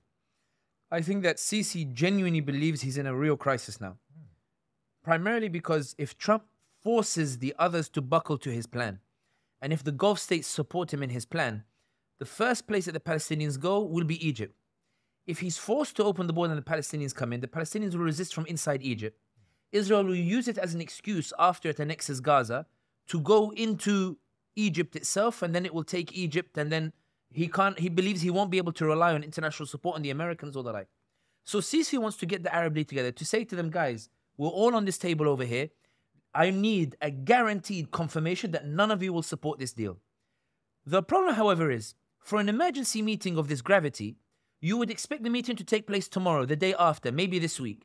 The meeting is scheduled for end of February, after Trump's deadline for when he plans or when he says that he will no longer support the ceasefire. That's the first point. The second point is, those who are attending the Arab League, amongst them are states that not even a genocide could make them reverse normalization of ties with the Israelis. The UAE has not kicked out the Israeli ambassador, nor has it recalled its ambassador from Tel Aviv, nor has it indicated it's going to reverse normalization of ties, nor has it given any indication whatsoever that Israel is no longer a partner in whatever it is that it wants to pursue in foreign policy. On the contrary, UAE has doubled down. There are reports that those Israeli soldiers who are fighting or committing genocide in Gaza, when they have their break from the fighting, they have their break in Dubai, they have their break in UAE cities, and where Australia now is demanding that IDF members declare whether they served in the genocide in Gaza, or where other countries are turning away Israelis who have served in genocide, UAE remains an open door policy for those who have committed genocide to come and have holiday, to take a break from blowing up the heads of kids or the like. UAE will be present at the meeting at the Arab League. Sisi will find that bin Zayed doesn't automatically reject the plan. He has to convince bin Zayed and try to push bin Zayed to convince the plan. Morocco has refused to reverse normalization of ties with the Israelis, but has doubled down on it by announcing that it's now made Elbit Systems its main defense partner, signing, I think, a $500 million contract, if not more, and increasing trade with the Israelis and increasing ties with the Israelis. And in the words of the Israelis, doing so on the basis that it wants the Western Sahara, and it hopes that Trump can bully Algeria into allowing Morocco to take over the Western Sahara. Sisi will be in a room with these kind of individuals. Sisi will be in a room with the King of Bahrain. The King of Bahrain, who normalized ties with Israel on the orders of bin Salman. Bin Salman, we were talking earlier about Jared Kushner and how bin Salman put sort of a deposit payment of normalization to convince Kushner that he wasn't just a man of words. I give my ummah words, but I give you actions. Mohammed bin Salman, when he told Kushner that Saudi can't normalize yet because of the people, usually it's Bahrain, its foreign policy is often directed by Saudi Arabia. There's been some upheaval in Kuwait as well. It seems the UAE and Saudi are having their way in Kuwait now. Kuwait has lost a lot of its neutral leadership. But in any case, Bahrain normalized it was like a deposit. I'm going to push Bahrain into normalizing with it. For those who don't understand the dynamics between Saudi and Bahrain, I remember the last time I ever went to Saudi Arabia, many years ago. Shall I say it again soon, inshallah? There was a guide who took me to a museum. Well, he was working for one of the ministries. So we walked into the King Abdulaziz Museum in Riyadh. And I remember there is I've told the story before, maybe way back in Raving Riyadh podcast, but there's no harm in doing it again. There's a picture of King Abdulaziz next to the then Emir of Bahrain. So the guy next to me says to me, Sami, look at this picture. It's a big picture of King Abdulaziz. King Abdulaziz, Allah Barak, he was a tall and dominating figure. So he says to me, the guide, what do you notice about this picture? MashaAllah, King Abdulaziz, Allah yarahmu and Emir Bahrain, Allah yarhamhuma. He goes, no, look carefully. What do you notice? I said, I see two men sitting next to each other. No, look carefully. You're supposed to be sharp at this stuff. Like, what do you notice? I said, tell me what you want me to notice. He said, notice Emir of Bahrain sits lower than the King of Saudi Arabia because we are the big brother in terms of what we do. Bahrain, the King of Bahrain, he hasn't reversed normalization. And even if he wanted to, he could only do so if bin Salman allows him to. Sisi will sit on a table with bin Zayed, who absolutely refuses to reverse normalization. And in fact, is in favor of Israel's mission to eliminate Hamas. You have Morocco, which doesn't really care as long as Western Sahara, Israel keeps its promise, and Bahrain. Sisi wants a strong Arab stance that can make Trump back down and give up on this idea of Palestinians going into Egypt. In that kind of room, it's hard to imagine Sisi getting a very strong position from all of them. When King Abdullah of Jordan says today in the White House with Donald Trump that bin Salman is summoning us to discuss the plan, that's not an outright rejection of the plan. That's an editing of the plan. Sisi's relationship with Saudi and the UAE is one of dependency. Saudi, UAE pumped money in order to keep the Sisi regime afloat when the Sisi regime was spending on mega projects. Sisi's dependency on UAE is such that when the UAE-backed militia in Sudan launched its coup in Khartoum, Sisi didn't want the militia to win. Sisi's ties were very good with the current government. Bin Zayed went to Egypt 3 days before the attempted coup, essentially to say to Sisi, something's about to happen in Sudan, you better stay out of it. And as a guarantee, Hamdi went and grabbed 80 Egyptian soldiers from Marawi airport in Khartoum, and Sisi could do nothing to get them out. He had to wait, and he couldn't lend his support to the Sudanese army against the militia. And then when the UAE finally said to Sisi, I'll give you a gift, I'll tell Hamdi to release them, Sisi had to write a statement to say, we thank the UAE for its initiative and for its role in releasing these hostages. Sisi is heavily dependent on the finances that come. Saudi Arabia, before Gaza happened, Turki al-Hamad and these other commentators were saying, we should stop funding Sisi unless he convinces the army to start selling its assets to Saudi Arabia, to UAE, or at least to start deprivatizing the economy. Instead of army generals owning it, he has to open. Otherwise, we're not going to give him any money. When Egyptian media lambasted Saudi and said, "Into يعني إحنا مصر," like we're Egypt, Sisi had the articles removed from Egyptian papers and then went to visit Riyadh to say, "I'm sorry, like please don't take seriously what these people are saying. You guys are really good." Sisi has that thing that he does with. In that table, Sisi has no leverage. He's in a room full of people who are more pro-Israel than they are pro-Palestine. It's hard to imagine this Arab League achieving anything with regards to taking that firm stance that is taking place. And I think that is the tragedy, in that I don't think Donald Trump is pursuing this plan because of Netanyahu alone. I think he's pursuing the plan the same reason Biden did. When Blinken went to Riyadh, he heard from the Saudis that we don't mind if you go and attack Hamas. It's in Woodward's book. When he went to UAE, they said, if it's Hamas, go. Don't worry about us. We're with you in this regard. Wherever he went in the region, aside from Qatar and aside from Turkey, he heard from them that we don't really mind this genocide that's taking place, but please bear in mind we have our public opinion considered. Washington Post had that headline in the first week or second week after October 7th, where it said that Blinken goes to visit Arab capitals to seek help in tempering public opinion. Their words, not mine. The point is, Blinken felt that the regional rulers were more aligned with the Israelis to the extent he could go and ask them, can you keep your populations under control? Because the Americans are hearing them and they might become anti-Israel. Can you please keep them under control? And that's when Sudais came out a week later and said, Gaza is a fitna, don't talk about it. My point is, in this Arab League, Sisi is going to sit in a room where not everybody is against the genocide of Palestinians. Not everybody cares about the genocide of Palestinians. And Trump will say the Arabs themselves are telling me that they don't mind. So what's the big deal, Jordan? Take the Palestinians. What's the big deal, Egypt? Take the Palestinians. Sisi has suggested that he might send tanks to the border. But the biggest, and this is the point I finish on, I think the biggest issue that Sisi has now is Netanyahu gave an interview to Fox News where he says that part of the reason the Palestinians are suffering is because Egypt is choking them. Egypt always keeps that border shut or the like. Egypt should do the humane thing and open the border and let them in. Sisi's greatest issue is not Trump and Netanyahu's plans. Those are expected. No one ever believes that Israel wants peace in the region. His problem is when the time comes that he needs the Arab League to really stand with him, he'll find them standing closer to Israel than they will with him. And that's why he cancelled his visit to Washington. It's why he's refusing to meet with Trump. And it's why he's calling for this emergency meeting. And I think he probably wanted the meeting this week, but he found that the Gulf allies were telling him that maybe we don't need to rush about this. Let's wait and see whether Trump actually brings the ceasefire down. Earlier on, Sami, you spoke about the impact the Muslim and the conscientious community had on the outcome of the American elections and how Gaza featured in those swing states of Michigan and Pennsylvania and others. There was a question that was asked by one of our subscribers. So, alhamdulillah, we've got, it's tabarakallah, we've got this amazing set of almost 400 subscribers to our podcast, and they have the opportunity to ask questions to our guests. And normally we ask you these questions afterwards as a bonus bit.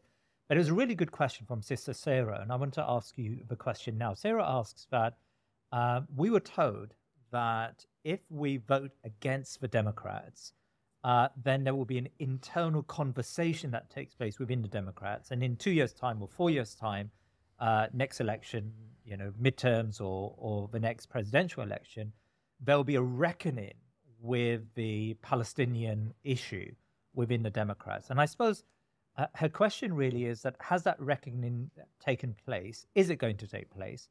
And what else can we do between now and then to make sure that conversation does take place within the Democratic Party?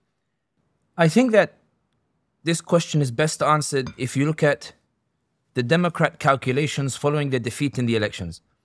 The Democrats did not believe that the votes that would be influenced by Gaza would cost them in the elections. And the proof is they refused to change their position. Even as Trump courted the votes that were upset over what was happening in Gaza, Bill Clinton was sent to Michigan instead to really double down on the fact that the Democrats are ready to stand with Zionism and they are not going to listen to those votes that are angry about the genocide. They're going to stick with Zionism because these votes have nowhere else to go. And these votes do not have the resolve to punish us because they're not going to go to Trump. And the third party option is not realistic. They have nowhere to go except us. That was the Democrat strategy. When the Democrats ended up losing, there was a big debate that took place within the Democrat Party. Did Gaza really cost us the vote? And it took place even amongst some members of the Muslim community and the like. Was Gaza really a decisive factor? Yeah. Bernie Sanders suggested it was when he came out and he said that we lost because we, quote, abandoned the working class and because of our stance with regards to Gaza. Rouhani said the same thing. John Fetterman, the Zionist, came out and said, we lost because we supported the genocide in Gaza. I hope Trump does to these voters, and gives them hell and all of these things. However, there was still some sort of doubt, particularly amongst the community and these others, about whether the insistence that Gaza had a part to play was more motivational rather than rooted in facts, despite the data showing that Gaza did swing those swing states in favor of Trump by causing millions of voters to stay at home as opposed to go and voting for Donald Trump. Since the election, the YouGov poll has come out and confirmed that 29% of those who stayed at home, they stayed at home because they did not want to choose between a genocide in Biden and Harris and between a fascist Donald Trump. That 29% of those who did not vote would have delivered the election for Harris in those swing states had they voted, and 34 other polls confirmed that too, from YouGov and from other respected polls and the like. The other proof that the Democrats now recognize that Gaza was a key swing issue with regards to their voting is that now that Trump is escalating his rhetoric and becoming more incendiary in his rhetoric, we're seeing many Democrats and those who support the Democrats come out and say, you punished us because of Gaza, you brought Trump over here, I hope he really gives it to you. We're seeing that sort of sneering. We're seeing that sort of, I told you so. I told you Trump was going to be worse, but you decided to punish us for genocide, knowing Trump was going to come back. Ignore the legitimacy of the argument. The premise of the argument is that we lost because of genocide, we lost because of Gaza, we lost because of our role in Gaza, and the implicit recognition in that accusation of "we told you so," the implicit recognition is that Gaza was what swung it, and if people did not punish us for Gaza, we would have won. The first thing that is clear from this is the message has been received loud and clear. Democrats lost because of Gaza, and Democrats now recognize it. The Democrat position as it stands now is, what do we do with this information that Gaza cost us the election? Michael Moore wrote an article on Substack where he said that if we want to win elections in future, we need to start creating distance between us and between the Zionists. Other members of the Democrat Party are saying that we don't need to create distance between us and the Zionists because Trump is going to give this community so much grief and so much hell that within 2 years in the midterm elections, they're going to come back to us and apologize for punishing us as a result of Gaza. What they're saying, the Democrats, is that this community didn't punish us because they were resilient. Their non-Muslim allies didn't punish us because they were resilient. The millions of Americans, Muslim and non-Muslim, who chose not to vote for genocide at Harris and for fascist Donald Trump, and who some went for third party and some stayed at home, they do not have the resilience to put up with Trump for 2 years. And the fact that in these elections, they had the chance to give 5% to a third party, which would have allowed the third party to get federal funding, which would have really caused divided that sort of advantage that the Democrats had against the Republicans, means we don't need to cater to this vote. We just need these people. Trump will wear them down. They'll come back to us in the midterm. So the Democrats have recognized that the Gaza vote lost them the election, but their reflections on it as it stands is, let's be patient, they're going to come back to us anyway. And already we're seeing some voices coming out and saying we should never have punished genocide because now we have Donald Trump who's also going to be committing genocide. The problem for the Democrats is the community is far more resilient than they give credit for. In other words, they believe that the community voted on a whim, but CNN went and interviewed people who had voted for Trump. I don't know how morally they could have done it, but it is what it is. Who went and voted for Trump and said, do you regret voting for Trump? Or do you regret voting third party, which made votes leave the Democrats and go and allow Trump to win? All of those are said, we don't regret it. We're stunned by what Trump is saying, but we don't regret it because the genocide was so bad. So the Democrats are saying, okay, that's the first year. The first year, they might say, yes, we stood on principle, we did right and the like, but Trump is going to wear them down. When the midterm elections come, we'll go to them, we'll get those votes back without having to cater to them because they'll buckle, they won't hold firm, they won't hold strong like the Palestinians did in Gaza when Israel was unable to ethnically cleanse them. They won't hold firm like the Palestinian in Gaza who didn't go to Egypt and Jordan but chose to stay on his land. They won't hold firm like the Palestinian in Gaza who decided to return home north and they stood in front of the Israeli tanks and the Israeli tanks were forced to step aside and allow those families to go home. These communities are not like the Palestinians they claim to support. The Palestinians are resilient. These communities are going to buckle because they have a history of voting for the lesser of two evils, never voting on principle. The Democrat calculation is wrong in my opinion. Why? Because when those midterm elections come in 2 years, after Trump has deported a few people and maybe smashed a couple of organizations or the like, I don't think the Democrats will find a community that regrets punishing genocide. I think on the contrary, I think the community now is going through a phase whereby they are saying that given that we voted lesser of two evils and we had a choice between a genocider and a fascist, we can't keep going down this path. We have to find a different way. Moreover, the environment today is different than what it was before. Millions of Americans, their opinions have shifted now with regards to Palestine, but also with regards to their system in America at home. There are many people who did not vote because they believed that the two parties no longer represent them. It's like that African-American girl told Don Lemon, I can't vote for a fascist and I can't vote for a genocider. The system needs to change, not me as a voter. We're seeing those on the right wing saying that we cannot have parties that continue to support Zionism. Mearsheimer, Jeffrey Sachs, they're not right wing, but in any case, Mearsheimer, Jeffrey Sachs on the right wing, Candace Owens, Tucker Carlson, Matt Walsh, all these other people coming as well. Moreover, we're seeing Americans now asking questions about why is it that we're giving so much money to the Israelis? Why is it we have rampant homelessness in Los Angeles and in California, but we can't find the money to give to them to solve homelessness, but we can find 14 billion to give to the Israelis? Americans are now asking why. But why are they asking why? They're asking why because this community that punished genocide, Muslims and non-Muslims, they raise their voices so loud that an issue that should never have been on the headlines if the Zionists were truly in control ended up being forced onto the headlines. It ended up being delivered to the ordinary American people because of the activism of this community, which led to the Democrats losing.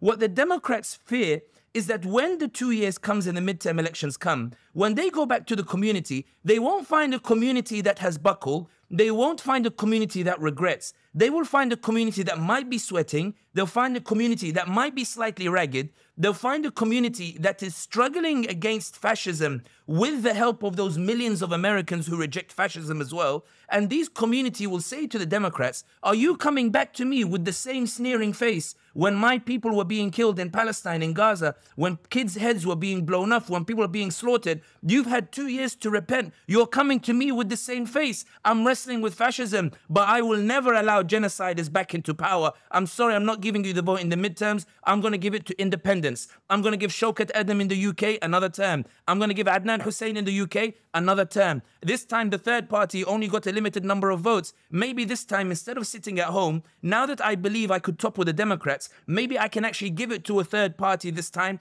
and get them over that 5% threshold and really punish you. You didn't see punishment in the presidency. You got off lucky that the third party didn't get 5%. This time I'm going to give it 5% because in 2 years you didn't learn your lesson. You thought I would buckle. You're the one who needs to buckle under my resilience with regards to community. And we're seeing it in the way that when people are talking about Elon Musk cleaning up the government, there is a meme going around where Elon Musk finds all this wasted money in the government and people are waiting to receive it, but instead he carries it to the Israelis. We're seeing the shift in public opinion that is taking place that now opens up opportunities with regards to what is possible politically in America. And I think that is the cause of concern for the Democrats.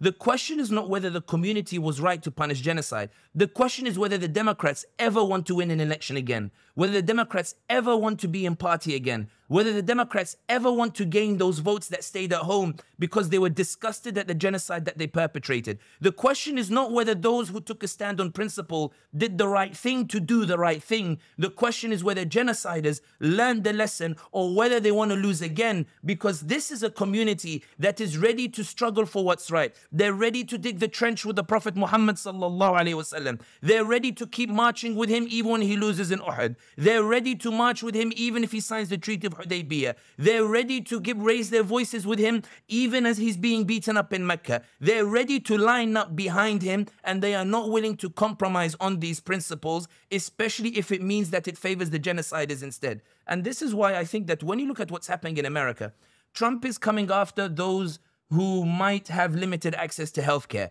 But the Muslims have Baitulmaal, they have HCI, they have ICNA Relief, they have MAS, they have all these various different organizations that are engaged with American society. What the community did in punishing the Democrats was they represented the heart of America, them and the non-Muslims who joined them. What they said to America was, oh America, this country that we all love, even though we despise its foreign policy, this country that we live in, this country that we were born in, this country that we reside in, cannot succeed if its elections are producing a choice between a fascist and a genocider. We cannot keep choosing the lesser of two evils. We have to learn to dream as the American dream told us to dream. We have to learn to dream and think of something better. We have to envisage and come up with a new vision, one in which we are never told to choose again between fascism and between genocide. And the community did that through da'wah. They gave da'wah to the American public, and they found the American public heard. What did Candace Owens say, Jalal, when Piers Morgan asked her, why did you change your opinion with regards to Zionism? She said, Piers, you know me, my whole career, I've been considered the friend of the Zionists. But when I saw on social media what was happening on Palestine, I as a Christian can no longer support that. Candace Owens is one person. Imagine how many others feel the same way. Tucker Carlson laughed at Piers Morgan when Piers Morgan said that Israel might have a moral right to kill Palestinian kids. Tucker Carlson laughed at him. New York Times describes Tucker Carlson as the most watched right-wing podcast. Him and Joe Rogan have some of the most watched podcasts in America. Joe Rogan not necessarily right-wing, but they are the most watched podcasts. Joe Rogan on his own podcast talking about why do we support the Israelis? What's our real benefit in supporting the Israelis? Hosting Jeffrey Sachs and these others, talking to the American people and saying, guys, إني سمعت منادي ينادي للإيمان. We have heard callers who are calling to that which is good. They don't say it in those words. What Joe Rogan said was, I'm coming across increasing number of videos of what's happening in Palestine. I'm hearing their call, and as I hear it, I can't stop hearing it. So I'm starting to look at it. What is in this call? What is happening here? And what Unity Labs did, what Imam Tom Fakini did, what Sheikh Omar Suleiman did on Lex Friedman podcast, what Sheikh Yasser Qadi did when he sat next to Miko Peled and the Jewish Voice for, and Hussein Ailush sat next to the Jewish Voice for Peace. What the community did when they spoke to the American society was, they presented and they told the Americans, Unity Labs put the billboard. They said, oh, Americans, did you know that we're giving more than $3 billion a year to the Israelis, but we can't afford healthcare here in America. You can't afford healthcare. Did you know that after the hurricane that ran through Florida, Biden only sent $750 per family in Florida, but sent $8 billion in the same week to the Israelis to enable them to commit genocide? Oh, America, Americans, speaking to them as Americans. Oh, America, did you know that what you're suffering in access to medical treatment, those bills that are making you bankrupt, those insurance are scamming you, instead of the government intervening and providing waivers, providing financial support, Biden didn't find $14 billion to help you. He found $14 billion instead. He asked Congress on the 20th of October to give to Egypt and Jordan to say to them that leave the homelessness in America, that's not my priority. Leave the medical situation, that's not my priority. I want to give $14 billion to Egypt and Jordan to help Israel on the other side of the world to ethnically cleanse and kick out the Palestinians because somehow I'm ideologically Zionist and I would be a Zionist even if there was no Zionism. Americans, when they heard this rhetoric from this community, they punished the Democrats with regards to genocide. And that's why when people are debating whether punishing genocide was right or wrong, that is the wrong question to ask. The question that should be asked is, if this dawah of 12 months resulted in the defeat of the Democrats, if this dawah of 12 months convinced millions of Americans to stay at home and not participate in voting either for a fascist and a genocider, if this dawah that we participated in flipped Zionists into pro-Palestinian, if this dawah that we gave, if these boycotts that we embarked on made companies and universities divest from the Israelis, like UC Davis and these others, if these protests that we embarked on made Naftali Bennett say on the Jordan Peterson podcast that these protests have, quote, devastated our influence in foreign capitals, which is the reason Netanyahu needed to fly to Washington to say to Trump, what on earth are you doing forcing me into a ceasefire? Which is why Netanyahu had to call Macron and tell him, what does it mean when you keep talking about a ceasefire and a two-state solution? Which is why Macron told CNN that we are averse to Trump's plan for ethnic cleansing. Palestine belongs to the Palestinians. They should stay there. Something that he wasn't necessarily saying when Biden was in power. The question is not whether it was right to punish genocide. The question is if you can shake the world in 12 months by finally communicating with your society, by finally engaging with your society, by finally raising money for those billboards that Unity Labs put out, by finally raising money and pushing CARE to represent Muslims and defend them in the courts and bring the court cases alongside the Jewish Voice for Peace against those who are Zionists, like in the Oakland court or the like, that got a judge to say, I'm not sure I have jurisdiction, but if I did, I could probably charge those who are supporting genocide with supporting genocide. He said it in Oakland. He said, I don't think I have jurisdiction, but if I did, it would be the case, which is landmark, even if people think that it is irrelevant. And I know the lawyers who went and did that as well. The question is, if the community was able to achieve all of that, what can they achieve over the next 4 years? What can they convince more millions of Americans? If they convince 10 million to stay at home, Jalal, do you think maybe, and that was 12 months, multiply that by 4 over the next 4 years with the concerted effort alongside Trump, who is bearing down, who speaks bluntly and forces those who are going along with Biden's PR to finally come out and become pro-Palestinian because Trump makes it too ugly for them to stand with Trump the way they stood with Biden. 10 million in 1 year, multiply that by 4 years, you could convince 40 million Americans to maybe start to explore a third way. I'm not saying people go and abandon the Democrats in the next election, nor am I saying go and punish Labour in the next election. I'm saying that the Democrat and Labour strategy as it stands is, I didn't believe you to be resilient. I didn't believe you to be a community that was willing to entertain struggle. I believed you to be a people of wahan. I believed you to be like the foam of the sea. I believed you to be large in number and in wealth, but I believed you to be impotent because you would never entertain struggle. Yeah. Suddenly you surprised me, you took a stance on genocide, you actually toppled me, and I recognize, because of the polls, because of the data, because of the numbers, because of Wisconsin, 32,000 difference with 70,000 Muslims plus non-Muslims in there, swinging the state, and the poll suggesting if Harris had changed the position, she would have won Wisconsin. You've shown me in this instance that you're willing to take a stand on principle. But the Democrats and Labour are saying, I think this is a one-off. Exactly. I think this was emotional. Yeah. I think this was a lashing out.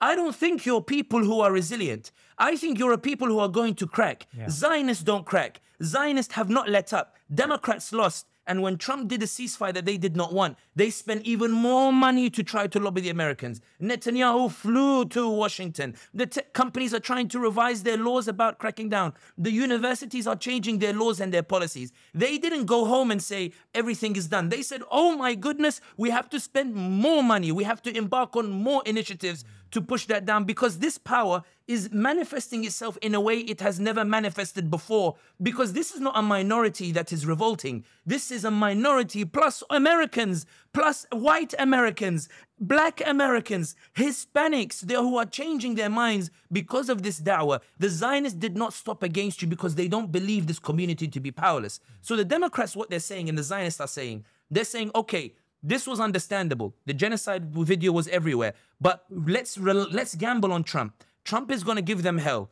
Trump so far hasn't committed a genocide, although he might. But even if he commits a genocide, and I'm not downplaying it, it will not be anything worse than what Biden did, as we explained before. Yeah. But the point that I make here is that if Trump commits a genocide, the Zionists believe that Muslims will forget that Biden's was just as worse, and that Muslims will say we should never have punished Biden. Let's go back to the Democrats because it just felt better. Did they lose their home? No, they didn't lose their home in America. Did they lose their cars? No, they didn't lose their cars. Did they lose their wealth? No, they didn't lose their wealth. Was an organization smashed? Maybe 1 or 2, but we built 1 or 2 as well, and now the Supreme Court is looking into it because Jewish Voice for Peace and other white Americans are lobbying on our behalf, and also some Democrats are now becoming pro-Palestinian because Democrats are pro-Israel in power and pro-Palestine in opposition. They're now joining the front as well, and we're seeing around the world things that are changing. The Zionists are saying Trump will make them suffer and they'll come back to you. You don't need to entertain those votes. And here's the point that I finish on. Yeah. In 2 years' time, the Democrats will come to the voters who punished them for genocide. And they will say to them, do you see what Trump did to you? Was punishing genocide worth it? And there will be voices that say, we should never have punished genocide. Yeah. They will say to the community, it wasn't worth it. Come back to us, because even if we support genocide, we are nicer to you and make you feel better about it. If the community buckle at that point, all of the efforts of punishing genocide until now will have gone in vain. The issue will disappear. Yeah. But if they hold their ground and punish Democrats in the midterm elections, punish them because we have the likes in our community of Mehdi Hassan, who is going against those Zionist propaganda and doing these whole high-profile debates against Elon Levy and really bringing it to the fore. But he will be calling for a revote of the Democrats. But set that aside for a second. Yeah. The reality is this. Many Americans saw the debate between Mehdi Hassan and between Elon Levy. Yeah. Many Americans saw the debate between Bassem Youssef and between Piers Morgan. Many Americans are watching what Waleed Shahid, for example, a Democrat Party strategist, who might have leaned towards Kamala Harris, They will notice what he's saying on Twitter and the like when he says, Democrats, you need to learn about this community because they might punish you again. These people who are spreading these narratives, even if their sympathies might be with the Democrat Party, I'm a believer that the ummah has talents in many different places. And though we might disagree on tactics, the strategy remains the same in terms of how we can stand for what's good and what's right. And everybody does their part in it. Yeah. It's like Sheikh Omar Suleiman said, we might have disagreed in the last election, but the battle continues. We all need to put our arms together and hands together while we push forward. As a result of the shift in these narratives, by these gems that we have in the community, even if we disagree on some positions, I think that if the Muslim community and the American people of conscience punish the Democrats in the midterm elections in 2 years' time by going for independent candidates, by going for third-party candidates, by going for independent councillors, by punishing Republicans if they choose to go for genocide, and punishing the Democrats to go genocide, and saying, you know what, it might be a rough storm, but I'm going to dig my trench over here and I'm going to move forward with it. I think in that third year, Jalal, and here's the crux of the issue. In that third year, the Democrats will get together and they will say to themselves, guys, we got a problem. Because when they punished us in the presidential election, the Zionists told us that this was a one-off. Midterm elections, look at all of the damage Trump has done in America to healthcare, to benefits, to to education, to all these other things as well. But still in the midterm elections, we could not capitalize because we are unrepentant with regards to genocide. Guys, we've got two choices here. Either we start changing our language or we're going to lose next year again. Yeah. And I don't think that when the Democrats are 1 year away from the elections, having tasted the power of a community that was told Trump is going to be worse, and they said, bring Trump. We will fight genocide and punish it today and fight his fascism tomorrow. Having got a taste of the power of this community, that 2 years later, when they were getting tired of fighting against Trump because of the pressure that he brought against them, and when Democrats said to them, have you had enough? They said, what do you mean, have we had enough? Hal min mazid, is there more? Let him bring more. Wallahi, we will not go back to you. So long as you support the genocide, we will hold true. The Democrats will say, these guys have done it twice. Yeah. Once is lucky, twice is becoming a pattern. We need to change our rhetoric. That's what I see the Democrat calculation and how it can be ruined. The point being, and I promise this is where I finish, the point being, the question is not being asked in the community whether what they did was right or wrong. I've gone around the UK. I went to the US after the elections. I've contacted people from other parts of the world. No one is saying whether what they did was right or wrong. What the question is, whether the parties that lost want to win an election again, and they will never win so long as they support genocide, because this community, after what happened in Gaza, they are ready to struggle, ready to persevere. And when they see the image of the Palestinians going back to their homes, when they see the Palestinian resistance, they say, I can't betray them by staying at home myself. I think you're right. I don't think there's anyone saying that what we did was wrong. And there's no buyer's remorse when it comes to how the Muslim community in America or in Britain generally voted, which was in the interest of the Palestinians and against the two-party system. And we saw that on both sides of the Atlantic. I suppose my worry is that, and it's only a worry or an anxiety, and it is that, is there longevity to this approach, at least from the Muslim community's perspective? You know, is there a resilience there? For sure, there's not a buyer's remorse, but we know that the Democratic Party and the Labour Party, they're still wedded to their pro-Zionist approach, yet they have started a charm offensive in the Muslim communities. I've seen it. I've visited some of those communities that were very strongly behind an anti-Labour vote in the last general election. And there are some cracks. I'm not saying there are major cracks, but there are some community leaders who are saying maybe because the Labour Party have reached out to us. Before the general election, they were not even reaching out to us. Now they're reaching out to us. They haven't tangibly changed their policy, but maybe we should think about entertaining the Labour Party for our vote. That possibility is still there. And I just worry that that sort of longevity, that resilience in a Muslim community doesn't quite exist in the way that you've described it in the long term. I will rephrase what you've said. Yeah. Because I disagree slightly with the premise. You called it cracks, and I call it something different. I think that when Mehdi Hassan and Walid Shahid say to the Democrats, look, we believed in our understanding. We were horrified by the genocide. We knew Trump was going to bring fascism. We quietly supported you. We preferred you. Bassem Youssef said he didn't vote for either one of them. They say, we wanted to vote for you, but we want to make it absolutely clear. Even if we sympathize with you more than Trump, this community will never vote for you unless you change your stance on genocide. Sure. Mehdi Hassan, in the tweet just before the election, he tweeted and he said, Kamala, if she loses, has no right to blame the community. And he was somebody sympathetic to her.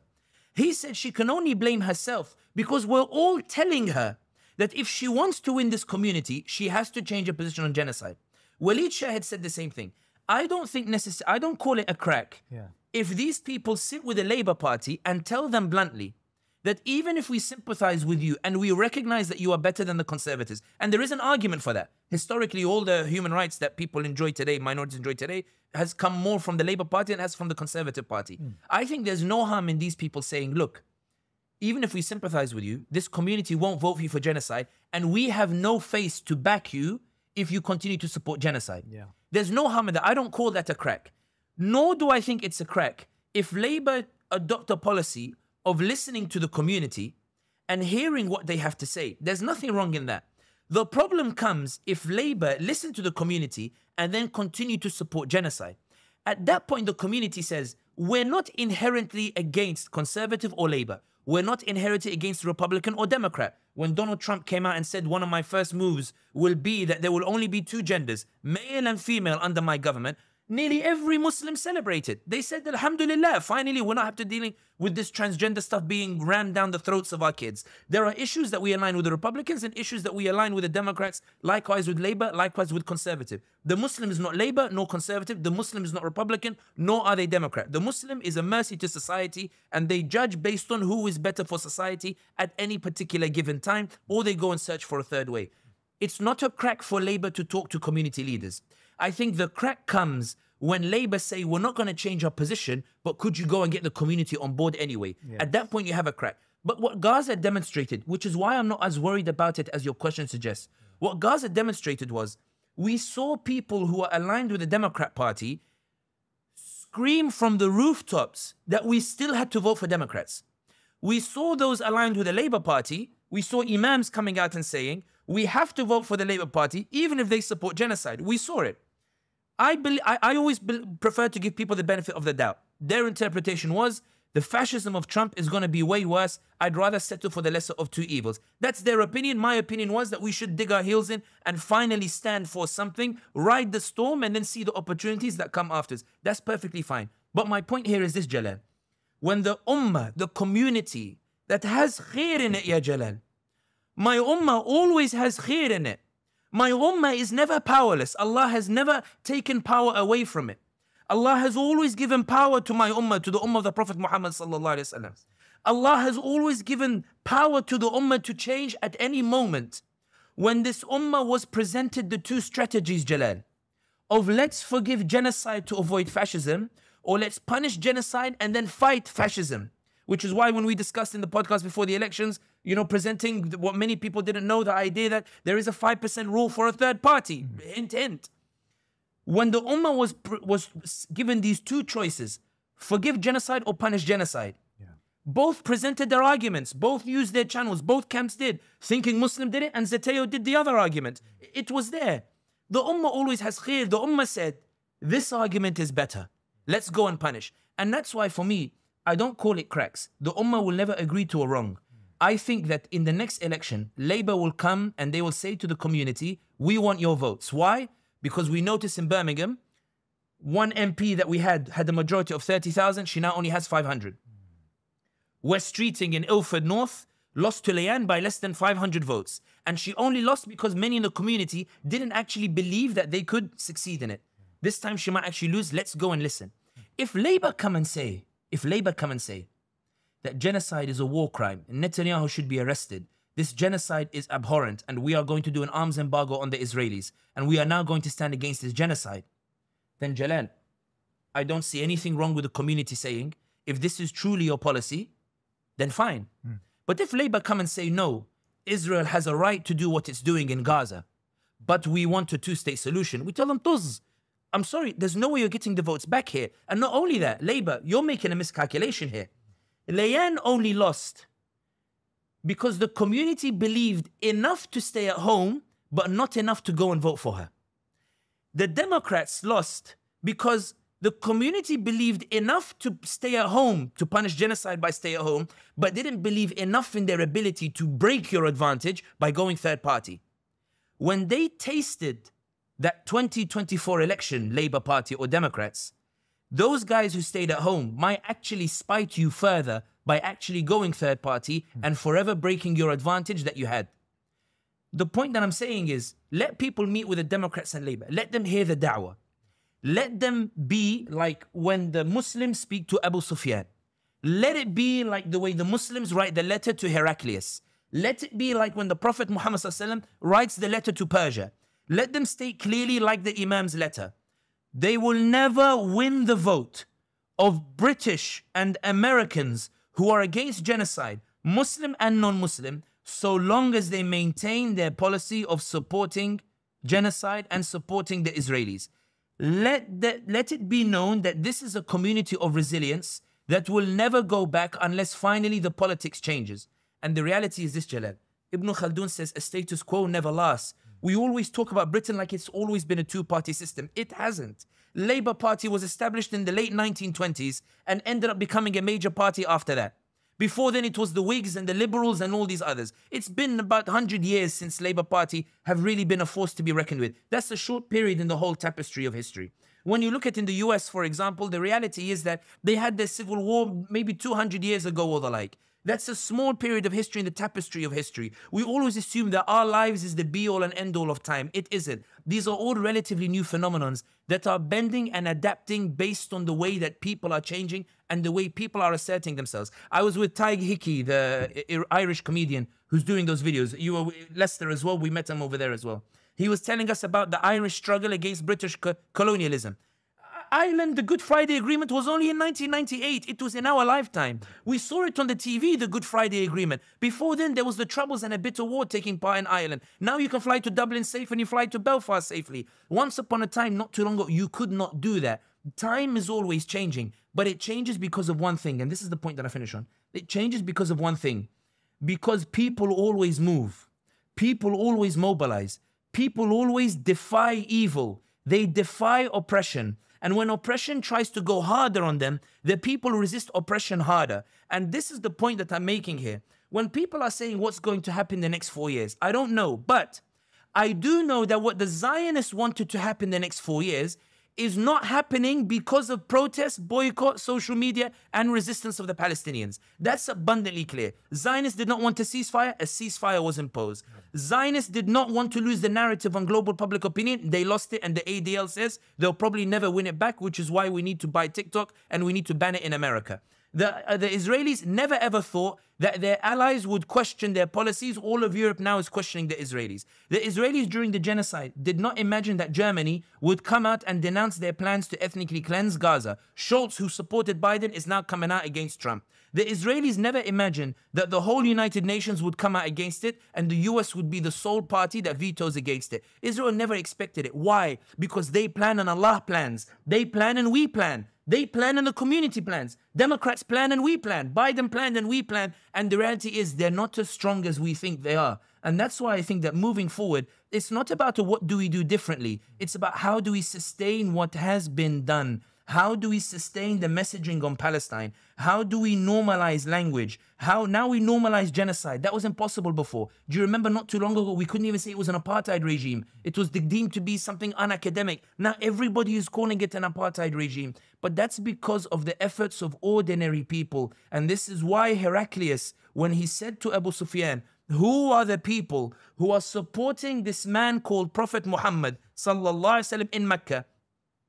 Who are the ones supporting him in a manner that has now troubled you Quraysh and troubled you leaders in Mecca when Quraysh has been the superior tribe? Abu Sufyan says it is aradhiluna, the lowest of society. Heraclius says, Ya Abu Sufyan, if it is aradhilukum, the lowest of your society, who are the ones who are relentless in the way that they punish genocide, relentless in the way they take a stand, That when Trump comes with his fascist policies, they hold firm. That when Democrats tell them that we're going to abandon you to Trump, they say, we'll hold firm. Hasbunallah wa ni'mal wakeel. And we have millions of non-Muslim Americans with us too. Heraclius said, if it is these people, then yeah, Abu Sufyan, today you may hold Mecca, but I promise you, this man is on the prophetic way and he will take Mecca from you and he'll even take Rome from me too. And this is the message to the community now as well. If you continue as you are, the way that you punish Biden, not only will you smash Zionist influence in the US, which is already now under threat because now Zionists are becoming so public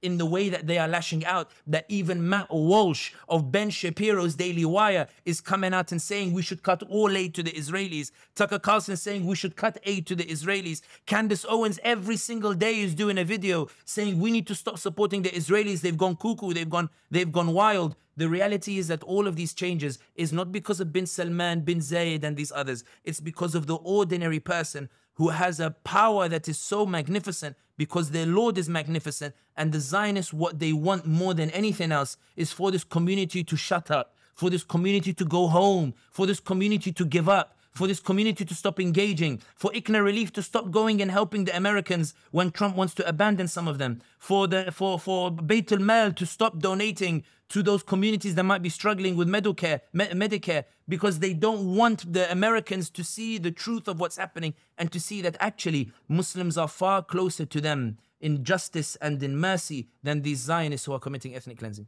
Where do you think Trump is on Iran? I note that General Keith Kellogg, who's Trump's Ukraine envoy, he's an Iran hawk, and he recently gave a presentation to an Iranian opposition group in Brussels, and he's spoken about using more harsher leverage, I suppose, a harsher means towards Iran for it to comply. Iran is in a weaker state as a result of the last few months. Its proxies have been diminished, and of course internationally its standing has lessened. Do you think that Trump, who came to office saying that he's not going to start any new wars, he's a peacemaker, may take the bait which Netanyahu has set him, and pursue a war with Iran? I think Trump is not naturally inclined towards war. No. I think Trump leapfrogged over the establishment in the US to force the US troops to withdraw from Afghanistan.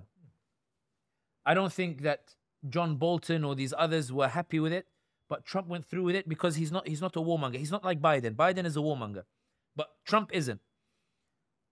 I don't think Trump wants a war with Iran. I think that when he assassinated Qasem Soleimani, that was as a result of an escalation with the Iranians, and they managed to sort it out with some sort of show for both audiences, and they let it go. But Trump made it clear, I don't want war with the Iranians, and John Kelly was sacked as a result, and so were some others. I think what Trump wants is, he wants to bully Iran into a deal.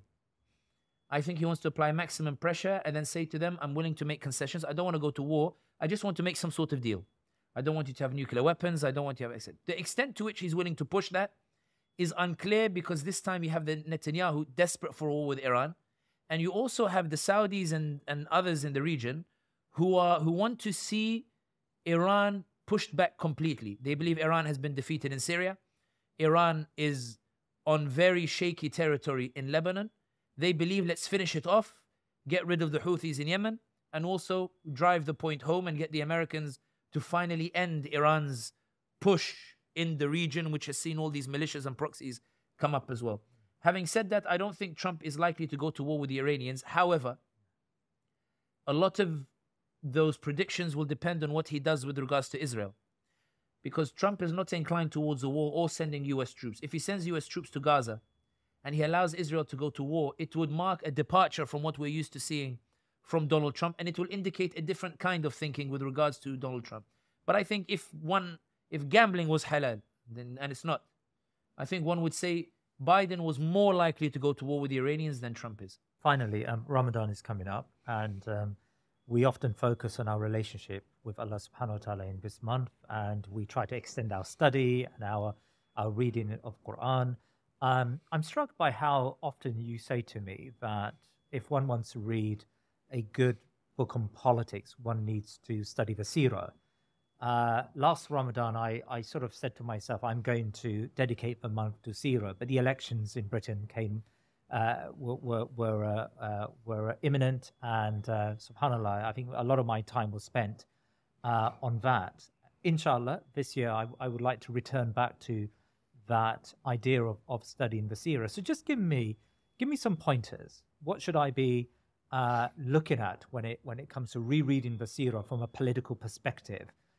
Give me some inspiration, inshallah, to on a daily basis to study the Seerah and to glean from it those political examples that you say every Muslim should be getting from the life of the Prophet alayhi salatu wasalam. I think that Allah subhanahu wa ta'ala, when He revealed a lot of the ayat, when the Prophet ﷺ first receives the revelation, he doesn't receive the full Quran. He receives only certain verses. Iqra bismi rabbika alladhi khalaq. And I always wondered why Allah did not give him the full Quran in one go. And the theory of some scholars is that the reason Allah didn't give it to him all in one go is, had He given it to him in one go, he would not have understood all of the ayat. He had to go through certain events in his life to fully grasp what those ayat are. And that's why some ayat, they came down in certain events. For example, after Uhud, when he was debating what to do with those who disobeyed him on the hill, whether to punish them or not, Allah said, وَلَوْ كُنْتَ فَضًّا غَلِيظَ الْقَلْبِ لَمْ فَضُّوا مِنْ حَوْلِكَ. If you are hard and harsh to them, O Muhammad, everybody else will leave you. فَاعْفُ عَنْهُمْ وَاسْتَغْفِرْ لَهُمْ وَشَاوِرْهُمْ فِي الْأَمْرِ. This is a powerful one. So pardon them and ask forgiveness for them. So ask me to forgive, ask Allah to forgive them. وَشَاوِرْهُمْ فِي الْأَمْرِ. And consult them in the affairs. Don't do that whole forgive and never forget. Consult them in the affairs. And I think when Sahaba saw that, he was able to bring the ranks together. It was a very political ayah, very political move. And he had to go through Uhud in order to understand that in terms of how he moves forward. But I think if I had to focus on anything in this Ramadan, for anybody who's in the West and who's studying the Seerah, I would do a very deep dive into the first 13 years of the life of the Prophet Muhammad sallallahu alaihi wasallam. In particular, you know these days we have these VR machines where you put into on your eyes and it teleports you to a different world or the like. Don't read the Seerah just as if you're reading a book about somebody else. At every interaction, so the Prophet ﷺ receives the wahi. Picture yourself that you see a man running down from the hill, goes to his wife, comes out and says, an angel has come down and said, there is no God but he doesn't give you the full Quran, he only gives you a little piece of it. Then he goes in the middle of the city, in the Kaaba, and he starts giving da'wah. Ask yourself, are you capable of that? Are you capable of going in the middle of your town and telling them, I want to call you to one God, and Muhammad is the messenger? Then I want you to imagine people laughing at you the way in the Seerah it tells you they laughed and scoffed at the Prophet Muhammad sallallahu alaihi wasallam. Can you tolerate that? Can you put up with that? Can you put up with the gloating of those you punish for genocide, telling you, watch how he comes after you. I'm safe because of privilege, but watch how they come after you. Watch how they come after your charities. Watch how they come after your institutions. You wanted to punish us. Well, see what. Put yourself in the position of the Prophet Muhammad sallallahu alaihi wasallam, where they start mocking him and laughing at him and the like. As you go through, you come across the likes of Sumayya radiallahu ta'ala anha. Bear in mind, you're only 6, 7, 8, 9 pages in after you've passed the background context of Abdul Muttalib and Amna and his father Abdullah and the story of the year of the elephant and the like. Go to Sumayya radiallahu ta'ala anha. Ammar ibn Yasir is found to be giving da'wah. They pull out Sumayya radiallahu ta'ala anha. They tell her, give up your religion, give up your religion, give up your religion. You know how people are saying it could be worse under Donald Trump? What if you're one of the victims of that in Palestine, for example, where they say, give it up, give it up. Imagine yourself in it. The Seerah is not a fairy tale. The Seerah gives you different, and it becomes scary now suddenly. Because you know when you say it's a time we're supposed to reconnect with Allah subhanahu wa ta'ala, the image people have is a fairy kumbaya moment. It's I sit there, I meditate, I have zen, and I feel spiritually high. No. Ramadan is not that. Ramadan is going back to Allah subhanahu wa ta'ala and understanding the contract with Allah subhanahu wa ta'ala. And to understand it, you look at the chosen people that he had around the Prophet Muhammad sallallahu alayhi wa sallam. You get to Sumayya radiallahu ta'ala anha. And she's a poor woman, she's not the elite. She doesn't have money to buy Quraysh. She doesn't have a tribe to protect her. She's the ones that some people say, they're the ones who are going to be on the front line suffering while you sit in your, like Abu Bakr as-Siddiq or these others, who have some sort of tribal protection. Not even the Prophet Muhammad sallallahu alaihi wasallam could protect Abu Jandal and these other people as well. Sumayya radiallahu anha is killed. And you say to yourself, and this is what I said to myself, you say to yourself, could I do that? For Allah. Could I do that? For Allah, is that me? And then you hesitate because the answer immediately, I'll be honest with you, is no, that's not me. You go to the next page and you keep continuing as you read. Just the first 13 years of life Prophet ﷺ. Umar ibn Khattab is rampaging through Mecca, and anybody who talks about Islam, he is aggressive to them. So he and his companions, they're aggressive to the Muslims. You don't have the muscles to go against Umar ibn Khattab. You don't have the power. You don't have the weight. Tell me, Jalal, stop on that page, Ya Jalal. What would you do, Ya Jalal? Would you stay in your home when they tell you, Jalal, we need some manpower because Umar Khattab? Would you be like, and I'm gonna pray here, you guys go instead? The Prophet ﷺ has told us to go to the Kaaba and announce it. Are you guys mad? They're gonna stone us, they're gonna hit us. Abu Lahab is gonna bring, and Abu Jahl, they're gonna bring everybody against us. Would you go if somebody asked you similar?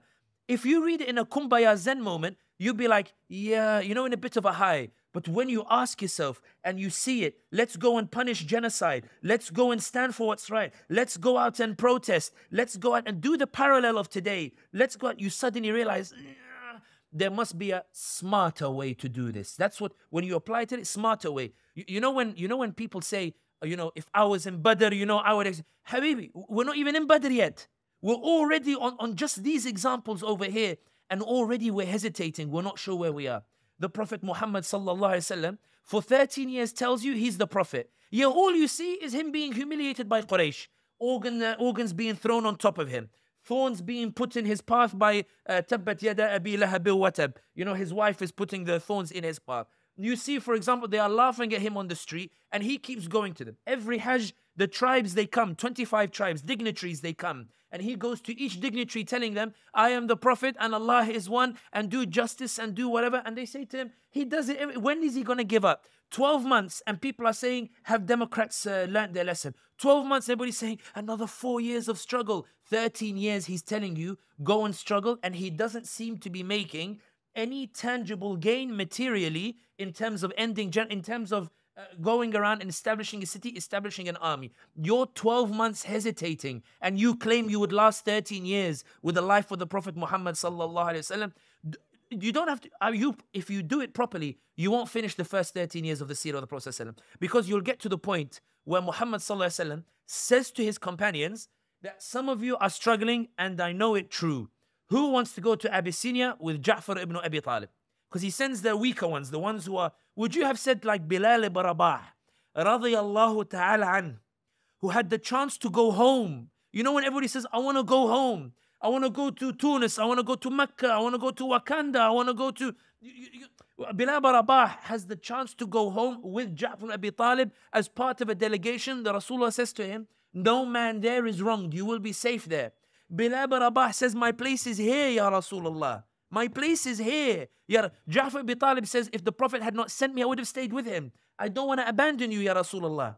Would you have been one of those who says, yeah, I'll go to Abyssinia? Or would you have said, I'll stay with the Rasulullah?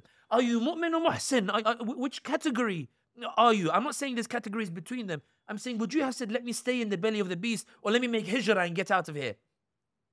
When you get to the Najashi part, he's got chains in front of you. He's about to chain you. Can you keep the eloquence of Ja'far ibn Abi Talib? Because your argument is not, I can bring you businessmen. I can bring you investment. I can do a vision 800 AD for you. I can bring Shakira. I can bring Jennifer Lopez. I can bring whatever for you. I will bring good economy for you. I would be beneficial in business. Or would you be willing to say to Najashi, we worship gods of wood and stone, elements of our own manufacture. The rich have neglected the poor. They've neglected Philadelphia. They've neglected Harlesden. They've neglected Bradford. They've neglected... And the act by which Baitulmaal or Mass or Barakah Charity or HCI or these others or Ikna Relief, the act by which they go to these communities and lift their fellow brothers up is described by them as like a kumbaya, like a, upsetting social order. Why are you, a nice, well-suited guy, wasting your time with these people over here that Trump has taken away their rights to free school meals and Medicare? Why do you waste your time with them? Can you say that to Najashi? You think Najashi, I have to give him something tangible? Amr ibn As says, come on, we're the economic partner, this, etc. And they don't even believe Jesus the Son. And Ja'far holds his ground. In those debates, when you're with the Christians or the like, he holds his ground. Amr, you talk about women. You say we feed them, clothe them, discard them. What about the womb that bore you? Najashi says, why are your 300 gods tongue-tied, while his one God is eloquent? When you read it, you feel spiritually, mashallah, Ja'far. Imagine yourself as Ja'far. It's terrifying. It's frightening. You sit in those crowd of those who are pro-Zionist, of those who are pro-Quraysh, and you're trying to tell them that Palestine, that the Prophet Muhammad sallallahu alaihi wasallam, that his cause is just, his cause is right. And Sky News shouts at you from the back and tells you, do you condemn, Piers Morgan, sorry, do you condemn? It's terrifying. That's why many people don't go to these different places. Bear in mind, all of this, you've spent 12 days of Ramadan, 13 days of Ramadan, and already you think you're feeling the spiritual high. You suddenly realize, Allahumma, I don't think I'm as great of a Muslim as I thought I was. Umar ibn al-Khattab barges in on his sister. This is first 13 years. His sister is reading the Quran with her husband. Umar al-Khattab walks in, sees them reading the Quran, beats up his sister. Says, I will disown anybody who has this. Would you have said, this beating isn't worth it? Or would you have said, listen, wallahi, we will never give up this religion, never give up this deen? Bear in mind, it's not, for example, that she has money to lose or the like. She's doing it all for Allah subhanahu wa ta'ala. Would you do it? He says to Umar ibn al-Khattab, you know how we say this guy doesn't deserve my da'wah? Umar al-Khattab has just hit his sister over Quran and hit his brother-in-law. And his brother-in-law and sister say, at least read it. At least watch the TikTok video. At least see the post. At least see it. Umar al-Khattab reads it. طه ما أنزلنا عليك القرآن لتشقى إلا تذكرة لمن يخشى. Umar al-Khattab reads it and says, only Allah could have delivered this. He goes and he gives to bay'ah to Prophet Muhammad sallallahu alaihi wasallam. And you know what he does next, Jalal? He goes to the middle of the Kaaba, goes to the middle of and he says, I've become Muslim, and what? Could you go through each one? Could you? Zayd bin Haritha, sold as a slave, ends up with the Prophet Muhammad sallallahu alaihi wasallam. His father travels the length and breadth of Arabia to find his son. When he gets there, Zayd says to him, I want to stay with the Prophet Muhammad sallallahu alaihi wasallam. I don't want to go home with you. All first 13 years. They boycott you. Khadija radiallahu ta'ala anha dies during the boycott. Abu Talib dies as well. You've lost your protection. Suddenly there are no Democrats to protect you. Hasha Abu Talib being close to Democrats. No Democrats to protect you. And the Republicans hate you. Abu Sufyan and these guys, they're coming after you. Would you have said to the Prophet Muhammad sallallahu alaihi wasallam, Ya Rasulullah, do you have to give da'wah every day? Can't we just do it in our homes and tell Abu Sufyan that we're like why? Like they're not even going to reflect on it. They're not going to appreciate it. Maybe we should focus on the da'wah in our homes. Why do you have to go to the Kaaba and keep talking about it, Ya Rasulullah? Would you have been one of those? Would you have been one of those who told him, Ya Rasulullah, be rational. Be wise politically, Ya Rasulullah. Why do you have to go? And Allah in the Quran, by the way, says, we know, Ya Muhammad, that you might be thinking of omitting some of what we have revealed. But know that it is to us that you return. Allah doesn't even say to the Prophet ﷺ, you can hide it. He says, go and tell them bluntly. Would you have said, Ya Rasulullah, to be honest, I'm sick and tired of the persecution and stuff. And to be honest, you're not giving me a strategy or a road plan. It's been 13 years, Ya Rasulullah. 13 years of the same thing. New content, Ya Rasulullah. Where is it? Ya Rasulullah, then they don't even take you seriously, Ya Rasulullah. They won't even sit with you. They laugh at you, Ya Rasulullah. And you keep telling us, Allah will give, Allah will give, Allah. 13 years, Ya Rasulullah. Not 12 months. Not 12 months. Not 15 months. Not 2 years. Not 3 years. 13 years. Ya Rasulullah, when is it?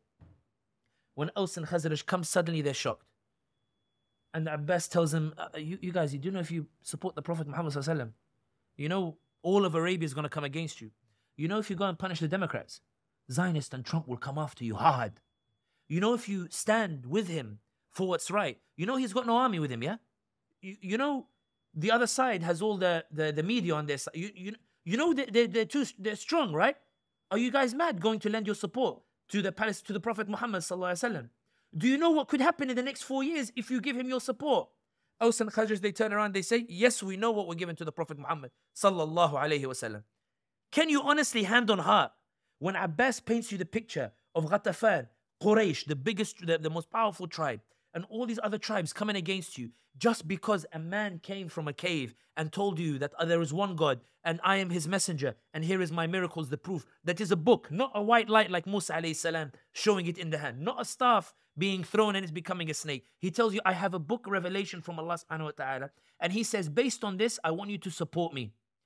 Can you honestly, hand on heart, say you would have without hesitation said to Rasulullah, I'm ready to go against the whole world when you struggle even to punish a genocide, when you won't even suffer anywhere like the Aus and Khazraj.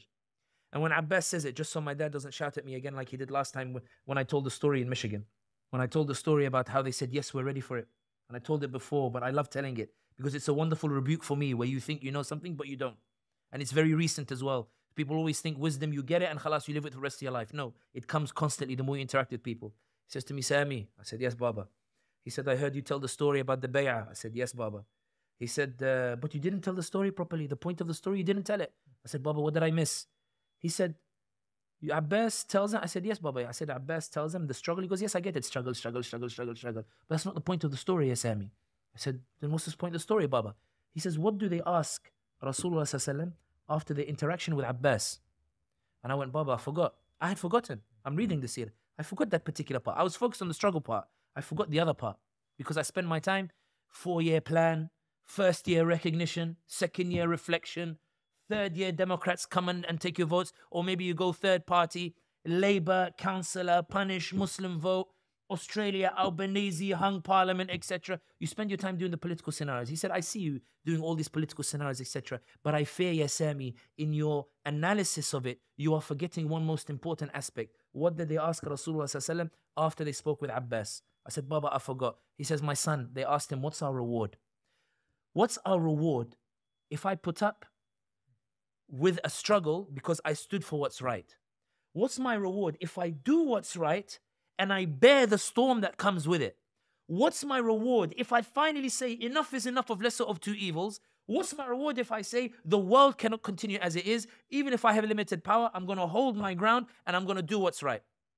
Sami, if he had said to them that your reward is when you win, every Khalifa will come only from you, would any Muslim have objected? I said no. If he had said to them that 50% of the zakat collected will only be given to the Americans because they punish genocide, that will only be given to the descendants of the Ansar, would Muslims have objected? No, probably not. Maybe to Americans, but Ansar, no. He said, so what did he say to them? What's their reward? You know how everybody's saying, what's going to happen in 4 years? What happens? What's our reward if we do what's right? What's our reward if we take a stand? What's our reward if we do what is principled? What's our reward if we punish genocide tomorrow and fight fascism today? What's our reward if we are the moral consciousness? What's our reward if we're ready to be like Sumayya? If we're ready to be like Musab ibn Umair? If we're ready to be like Hamza? If we're ready to be like Ja'far ibn Abi Talib? If we're ready to be like those who don't see the conquering of Mecca? What's our reward, Ya Rasulullah? He says, your reward is Al-Jannah. Jalal, you're not even halfway through the book and you're already at the key question. If in that moment when he has nothing, sallallahu alayhi wasallam, materially, when you get to that point, and inshallah you get to it maybe on the 16th or the 17th night of Ramadan. If you do it properly, you'll get to that point on the 20th or 21st night of Ramadan. When you get to that point, Badr hasn't come yet. You don't know Badr is coming. You don't know Uhud, you don't know Khandaq. This man has just given you a promise. He hasn't shown you what the next 4 years are going to be like. He's given you a promise. And ask yourself, in that moment, would I have been somebody who would say to Rasulullah sallallahu alayhi wasallam, Ya Rasulullah, wallah, you are worth it. Ya Rasulullah, I haven't seen you rich. I don't see an army with you. To be honest, all I see is Quraysh doing horrible things to you and you don't have power to react back to them. Ya Rasulullah, I haven't seen you manifest power like the way the Israelis manifest power on the Palestinians. I haven't seen you manifest power the way America manifests power over Europe. I haven't seen you manifest power the way China manifests power over Tibet or these other places. I haven't seen you manifest that power. But you have promised me that if I somehow stick with you against Rome, against America, against China, against Persia, against the evil of these states, and if I go to these states instead, and tell their people to worship one God and to strive so that these people can see the good, so that these countries can become good. If I strive to do this based on your promise of Jannah, you're saying I'm going to get Jannah. He says, yes, you'll get Jannah. Would that be sufficient for you, Jalal, to say, Bismillah, let's go and I don't know if many Muslims can say yes to that. The reason why I say that is the things that we fear in everyday life, which are legitimate fears, we don't fear them in terms of hesitation. We get paralyzed by that fear. Oh, why did we do this? Why did we punish? Why did we stand? We are paralyzed by it, even though it was the right thing to do. And that's why I argue that if you're going to read any book during Ramadan, read the Quran as you do. Read the Seerah and read the ayat that are associated with the events in the Seerah that you have. And wallahi, you will look at the Prophet Muhammad ﷺ very differently. You will see him not as a soft human being who was weak and was Sahaba made him strong. You will see him as audacious, as formidable, as powerful and brave, and embodying all the traits that you thought you had. But when you apply yourself to those scenarios, you realize you don't actually have those traits at all. When you said, Sami, last year I didn't focus on Seerah because I was focused on the elections. Do you know what a damn an indictment that is? To go and pursue that which is right is the Seerah, Jalal. To go and talk to people on the streets and tell them, that is Seerah. To go out and make da'wah and debate and discuss with people and tell them, let's do what's right. Come ummati, let's go to call on them. This is Seerah, but you didn't realize it. Because Seerah is not what you read in the book. The reason I said put yourself in that position is, can you strike a parallel between what happened to the Prophet Muhammad ﷺ and between what's happening in your life? When you see Red Pill talking about the way Muslims should treat women, look at the section when the Prophet Muhammad ﷺ gets the wahy and comes down. What does the Seerah say? He puts his head in the lap of Khadija radiallahu ta'ala anha, and he says to her, cover me, cover me, cover me. If they did not know that that man was the Prophet Muhammad sallallahu alaihi wasallam, these red pill guys, and you told them about such a situation, may Allah forgive us from any conclusion that these people would reach. He went and showed love and kindness to his wife, where we are starting to preach hardness, rights and obligations. Khadija covered him and said to him, not why are you as a man putting your head in my lap? She said, Ya Muhammad, Allah will never humiliate you. She reassured him, Ya Muhammad, Allah will never humiliate you. She didn't emasculate her husband in any way. She didn't say, why is he coming to me so terrified? Why is he coming to me so fearful? Our mother, Khadija radiallahu anha, says to our beloved Prophet Muhammad sallallahu alaihi wasallam, she says to him, Allah will never humiliate you because you're a good man. And whatever mission he has given to you, I am with you the whole way. Which is why he never married a second wife when Khadija was alive. And it's why even in her death, Aisha radiallahu anha said that, wallahi, I was jealous of a dead woman. Because that's first 13 years. Look at your marriage and look at your wife or look at your husband. If they came home in the same circumstances, fearful about something that they didn't fully understand or comprehend, would you say man up, or would you hold them the way a marriage is supposed to be? Read it and apply it to your daily. When Bilal ibn Rabah is being abused by Quraysh, when he's being abused, Abu Bakr he runs to try and save him.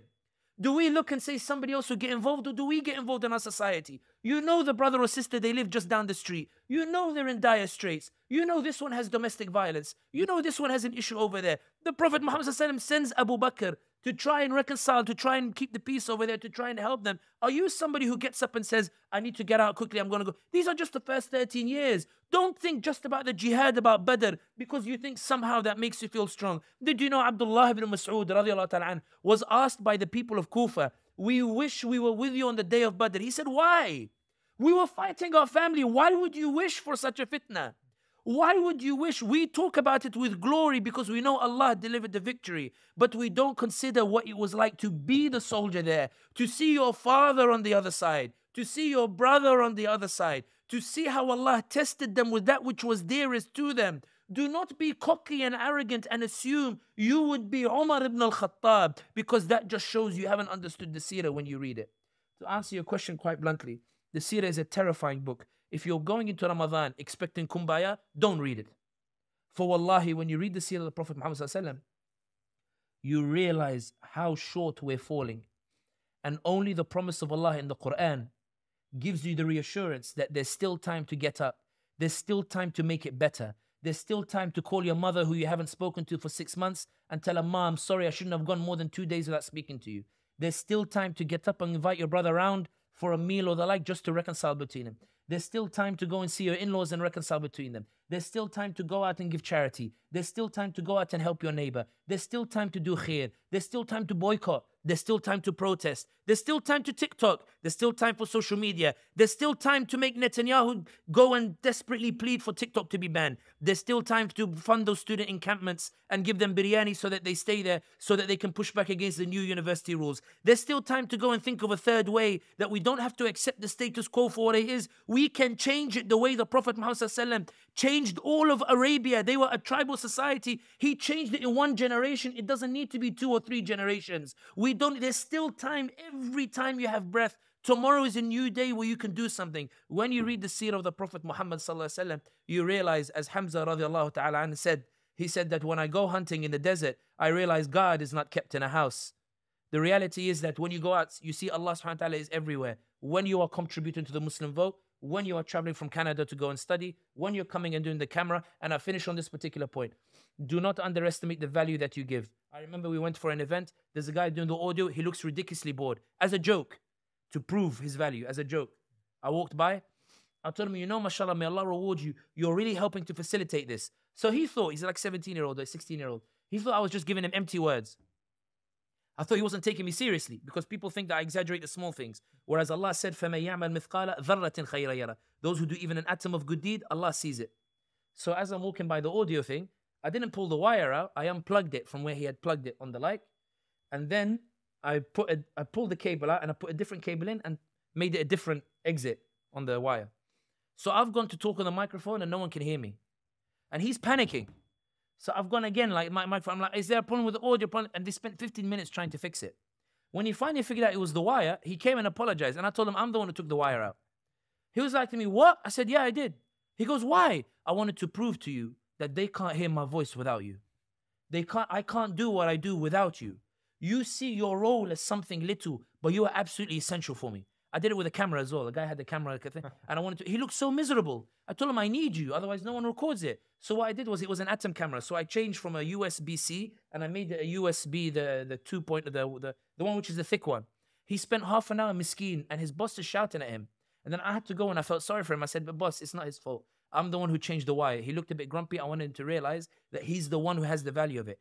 Everyone has their value. Salman al-Farisi gave the idea of the trench. Some people are geniuses at boycott. Some people are geniuses at tech. Some people are geniuses at podcasts. Some people can only talk into a mic. Some people are good at making mugs with logos that say Free Palestine or thinking Muslim or the like. Some people are very good at editing stuff that goes viral and gets me in trouble. Some people are good at doing... Everybody has that. Why? Because the reason the world is changing is not because one man is changing it, not because one lady is changing it. The resilient community that punished genocide is moving as one. Its heart beats as one. And when this ummah moves one step, Allah takes 10 steps, which is why the ceasefire came, and which is why no matter what the US does in Gaza, the Palestinians will stand strong. Palestine will be free from the river to the sea because the ummah moves with it. The Gaza saved us, not us saved Gaza. May Allah continue to use us as vehicles, inshallah. And may Allah, inshallah, make it easy on the Palestinians and those on Sudan and all these other different places. And may Allah always use us and not replace us.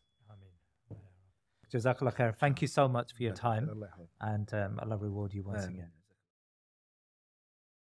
Please remember to subscribe to our social media and YouTube channels and head over to our website thinkingmuslim.com to sign up to my weekly newsletter. Jazakallah khair.